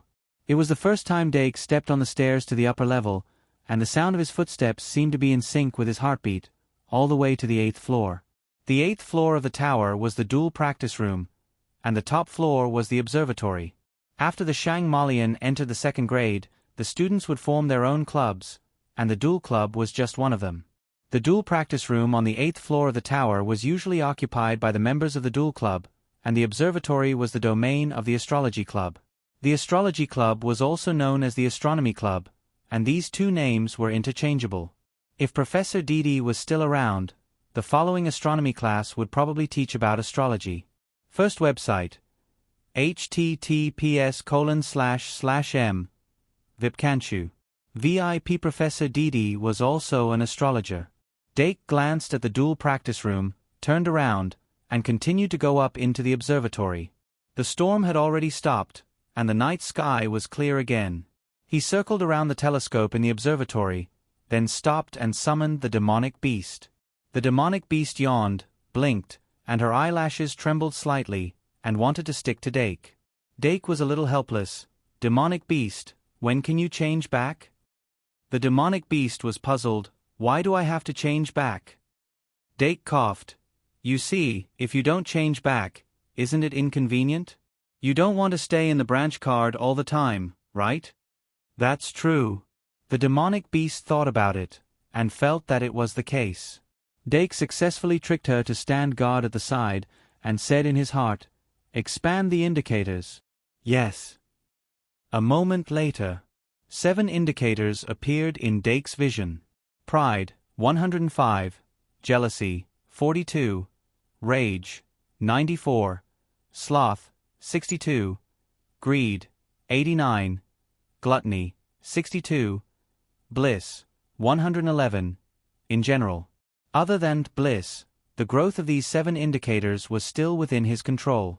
Pride, which was originally the most threatening skill, was successfully reduced by 10 points with the help of the magical braindropper. Its growth last month was also controlled, and it only increased by 3 points. In the end, it went from 112 points at the beginning of last month to 105 points now. It was quite acceptable. After that, jealousy dropped another 2 points. This was mostly due to the fact that the melon was big and sweet enough. Similarly, fury had also decreased because of this. Because of the catgrass, the value of fury had actually reached the bottom of 90. However, it had been difficult to control his temper recently, so it had risen a little. However, it was still down from 96 at the beginning of last month. Next was sloth. Sloth rebounded by 2 points, so it wasn't a big problem. Gluttony also rebounded by 4 points. It wasn't a big problem either. It was this greed that increased by a whole 7 points. However, there was nothing he could do about it. As the temptation increased, greed became harder to suppress. Just like bliss, it was the same. From 90 points at the beginning of last month to 111 points now, most of it had increased overnight, but it was also related to Dake's own negligence. Fortunately, it was only bliss. Dake breathed a sigh of relief and took out a flower card from his shoulder bag. At the beginning of the elimination of the goddess, he had thought that this flower card was likely to lose its effectiveness. However, just now, Professor Li had demonstrated it on the spot. That meant that the function of the flower card itself was still there. What he needed to test now was whether the derivative function of using the flower card to absorb bliss was still there. Dake put the flower card on the table, took out a magic pen, and began to inject magic power into it. As magic power was injected, familiar faces kept flashing on the surface of the card one by one. Dake held his breath and focused. Suddenly, he saw that the flowers on the surface of the card had changed. Sharp mouths with fine teeth grew out of the stamens. He continued to inject magic power. Several flowers drilled out of the surface of the card, and countless stamens and sharp mouths bit at his fingers wildly. Hiss! The demonic beast on the side merely glanced at it and waved her hand. With a flash of black light, the stamens were cut off at the root. Bliss -1. Not bad. The bliss -1 that floated in his vision made Dake smile. However, other than the experiment itself, there was another meaning to this experiment. He carefully put away the remains of the flower card, but his gaze could not help but turn to the deep and dark castle. The flower card could absorb the essence of bliss, which originated from the existence of the moon goddess statue. Now that the statue was gone, the flower card's effect was still there. How many unknown things are hidden in this castle? After returning to the dorm, Dake glanced at the little fairy and the big bed. In the end, he did not wrong himself. Instead, he took out a new quilt from the cupboard and slept on the other side of the big bed. He had a beautiful dream of running in the wilderness of nature to his heart's content. When most of the students had entered the land of dreams. After sending off the 3 princesses, Professor Arti came to Professor Didi's office and opened the resignation letter lying quietly on the desk. The letter did not use magic. Instead, it used the simplest words to describe Professor Didi's inner torment over the past 10 years and the recent events in detail. The style of the letter was gloomy at the beginning, but it gradually became lighter towards the end. It showed the constant changes in her heart. I see. Professor Arti carefully read the entire letter, and his brows gradually relaxed. The root of the matter was that a student had mistakenly entered the secret passage. The student, who was heartbroken, did not leave the secret passage in time. Instead, he slowly went deeper into the passage. He did not leave any traces on the path like Dake did, and it did not take long for him to get lost. Professor Arti still remembered this incident. In the end, it was Professor Didi who rescued the missing student from the secret passage. It took a long time for the student to realize that he was lost, and then he fell into despair due to his hunger and thirst. He took out his anger on his girlfriend who proposed to break up with him, and kept accumulating curses and hatred. After the despair, he began to recall the sweetness of the past. In the end, he continued to move forward like a corpse, praying for God's forgiveness and salvation. At that moment, the temple of the goddess of the moon appeared. Professor Didi did not discover the temple at first. The student had concealed the information. Later, he was bewitched by the remnant thoughts of the goddess. He formed a church, studied the flower cards, repaired the statue, and exposed himself again. Because someone was paying attention to him, Professor Didi noticed his abnormality, and then quickly found the temple. But after discovering that it was the temple of the goddess of the moon, she did not stop it.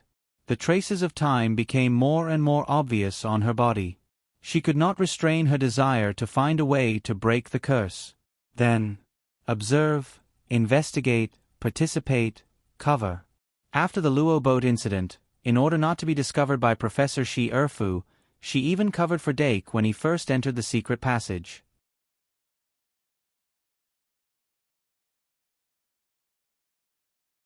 Chapter 118. The First Day of November. Wednesday. The day of Halloween. 6:00 in the morning. Lily Laplace woke up in a slight chill. Meow, she smacked her lips and opened her eyes a little. He saw a short-haired cat lying on his bed and licking his ears. Stop it. Lily, who realized that this was not her home, tried to wake up. Remember the URL. Vip Kanchu. She slowly got out of the quilt and exhaled slightly. Then she saw the blond boy curled up next to her. Hee. Looking at Dake's sleeping face, Lily couldn't help but reach out her finger and carefully poked his face. It was soft, like a jelly pudding. She retracted her finger. The extremely elastic skin returned to its original state along the retracted fingertip. Lily stopped after a slight touch. Go back and take a nap. The little fairy flapped her wings and slowly returned to her little house. Dark, on the other hand, was still asleep. He hadn't slept so deeply in a long time. When all the heavy burdens were put down, his body and soul became comfortable, and his sleepiness was particularly high. It wasn't until 9:30 that Dake suddenly opened his eyes. He immediately checked the sloth indicator, but found that it didn't increase. Is it because I slept late enough? Or is it because I really need to sleep for so long? Dake, who came back to his senses, quickly noticed that Professor Lily left without saying goodbye. He didn't care too much. After that, he washed up and changed his clothes, used the garbage slime to cover his face, and ushered in a new day. The demon beast that came out of the branch card still didn't turn back into a little demon beast. Probably because it absorbed too much power from the goddess statue, the evolution this time lasted for an extra long time. Dake had no choice but to go to the cafeteria to eat breakfast in person. The students probably woke up at this time, and there were surprisingly many people in the cafeteria. They were still discussing the same topics as in the early morning. Occasionally, there was mention of Halloween gifts. But they were all things like toffee apples, chocolate biscuits, and the like. Halloween was still different from Christmas, and gifts were not so important. After breakfast, Dake went to the infirmary. He hadn't found a chance to return White's magic card the previous night, so he'd thought of coming here to look for Luo Boat and pass it on to White through Luo Boat. Is Sister Ka-Lien here? Dake carefully pushed the door open. She saw that Sister Ka-Lien was still sleeping on the table. She was obviously exhausted. The side of her face was full of fatigue. Dake didn't have the heart to wake her up, so he quietly walked into the infirmary and found Luo Boat Broheim among the patients outside. Luo Boat slept happily as if he didn't know anything. Dake put White's cards in a bag and put it on his bed. Then, he prepared to leave the infirmary. But just as he was about to turn around, he noticed that more than half of the patients in the infirmary were on intravenous drips. But unlike ordinary intravenous infusions, the infusion needle was pierced into the temple of the brain. The potion bottle hanging by the bed was spherical and contained a glowing magic potion. If one looked closely, they would find that the part where the needle pierced into the brain just like when old John used the hook of fate to remove distracting thoughts, had been blurred. And the magic potion in the spherical potion bottle was emptied one after another. Although he didn't know what kind of magic potion was in the potion bottle, based on the common sense of infusion, Dake knew that he needed to wake Sister Carl-Yen up. Dake dimming. However, Sister Carrion had already appeared behind him without a sound. Dake was slightly startled.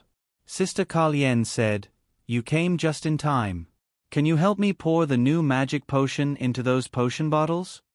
Dake nodded and replied, "Of course, no problem." Sister Carl-Yen rubbed the corners of her eyes and took out 2 test tube racks from the medicine cabinet. Each test tube rack was filled with test tubes sealed with oak stoppers. The test tubes contained 2 different liquids. This pale yellow magic potion is Grimm's potion. It can effectively eliminate the side effects of soulless water and stabilize the adhesion between the soul and the body, making it less easy to be confused by psychic illusions. This golden yellow magic potion is Entushing's potion. It has a miraculous effect on curses. It can remove most curses involving the brain and mind manipulation. If taken in advance, it can also protect the brain from mind manipulation. Although they look similar, they are actually completely different magic potions. Follow me and don't mix them up. A total of 30 patients needed to be changed. 14 of them needed Grimm's potion, and 16 needed Entushing's potion. Although the remaining 19 people were also injected with soulless water, the situation wasn't serious. He only needed 2 to 3 days of rest to recover to his original state. In fact, the most troublesome ones were the 14 couples whose emotions and memories had been extracted. Grimm's potion could only stabilize their minds. They still needed more treatment to gradually recover their emotions and memories. According to Sister Carl-Yen, human emotions and memories were backed up in the brain, so it wasn't that easy to erase them. Anyway, it's good that they can recover. Dake quietly sighed in relief after he asked about the situation. Although he had his own considerations at the time, he didn't do anything when their emotions and memories were extracted. If they couldn't recover their emotions and memories, he would feel guilty. Sister Carl-Yen seemed to have seen through his thoughts and couldn't help but laugh. Dake dimming, I heard about you when I was still working in the Saint. They all said that you were the incarnation of the devil, the disgrace of the Duke's family. Even though you were the son of the Valkyrie, you didn't inherit any martial virtues. I thought you were quite interesting at the time, but I didn't expect you to grow up to be such a boring person. Dake. Sister Carl-Yen casually poured Entushing potion into the last Marine Order member's spherical potion bottle and continued, between saving 10 people and saving 100 people, if there's someone important to you among the 10 people, and if there's someone you don't know among the 100 people, they're all innocent people. Who would you choose? Dake. 10 people. Sister Carl-Yen. Dake couldn't help but shake his head. Sister Carl-Yen, people's emotions and actions are separated. If I save 10 people and cause the 100 people to not be saved, I'll feel guilty, but I'll still save those 10 people next time. There's no conflict in this. Those 100 people didn't die because of me. My guilt is only because I don't have the ability to save 110 people at the same time. Sister Carl-Yen was stunned for a moment, then awkwardly scratched her messy silver hair. Okay, I was wrong. I still have Grimm's potion and Entushing's potion left. You can choose one as a reward. Entushing's potion. Dake didn't hesitate. You're tuning in to the Narrate and Escape YouTube channel. Don't forget to subscribe and join us on this journey to catch the most captivating stories.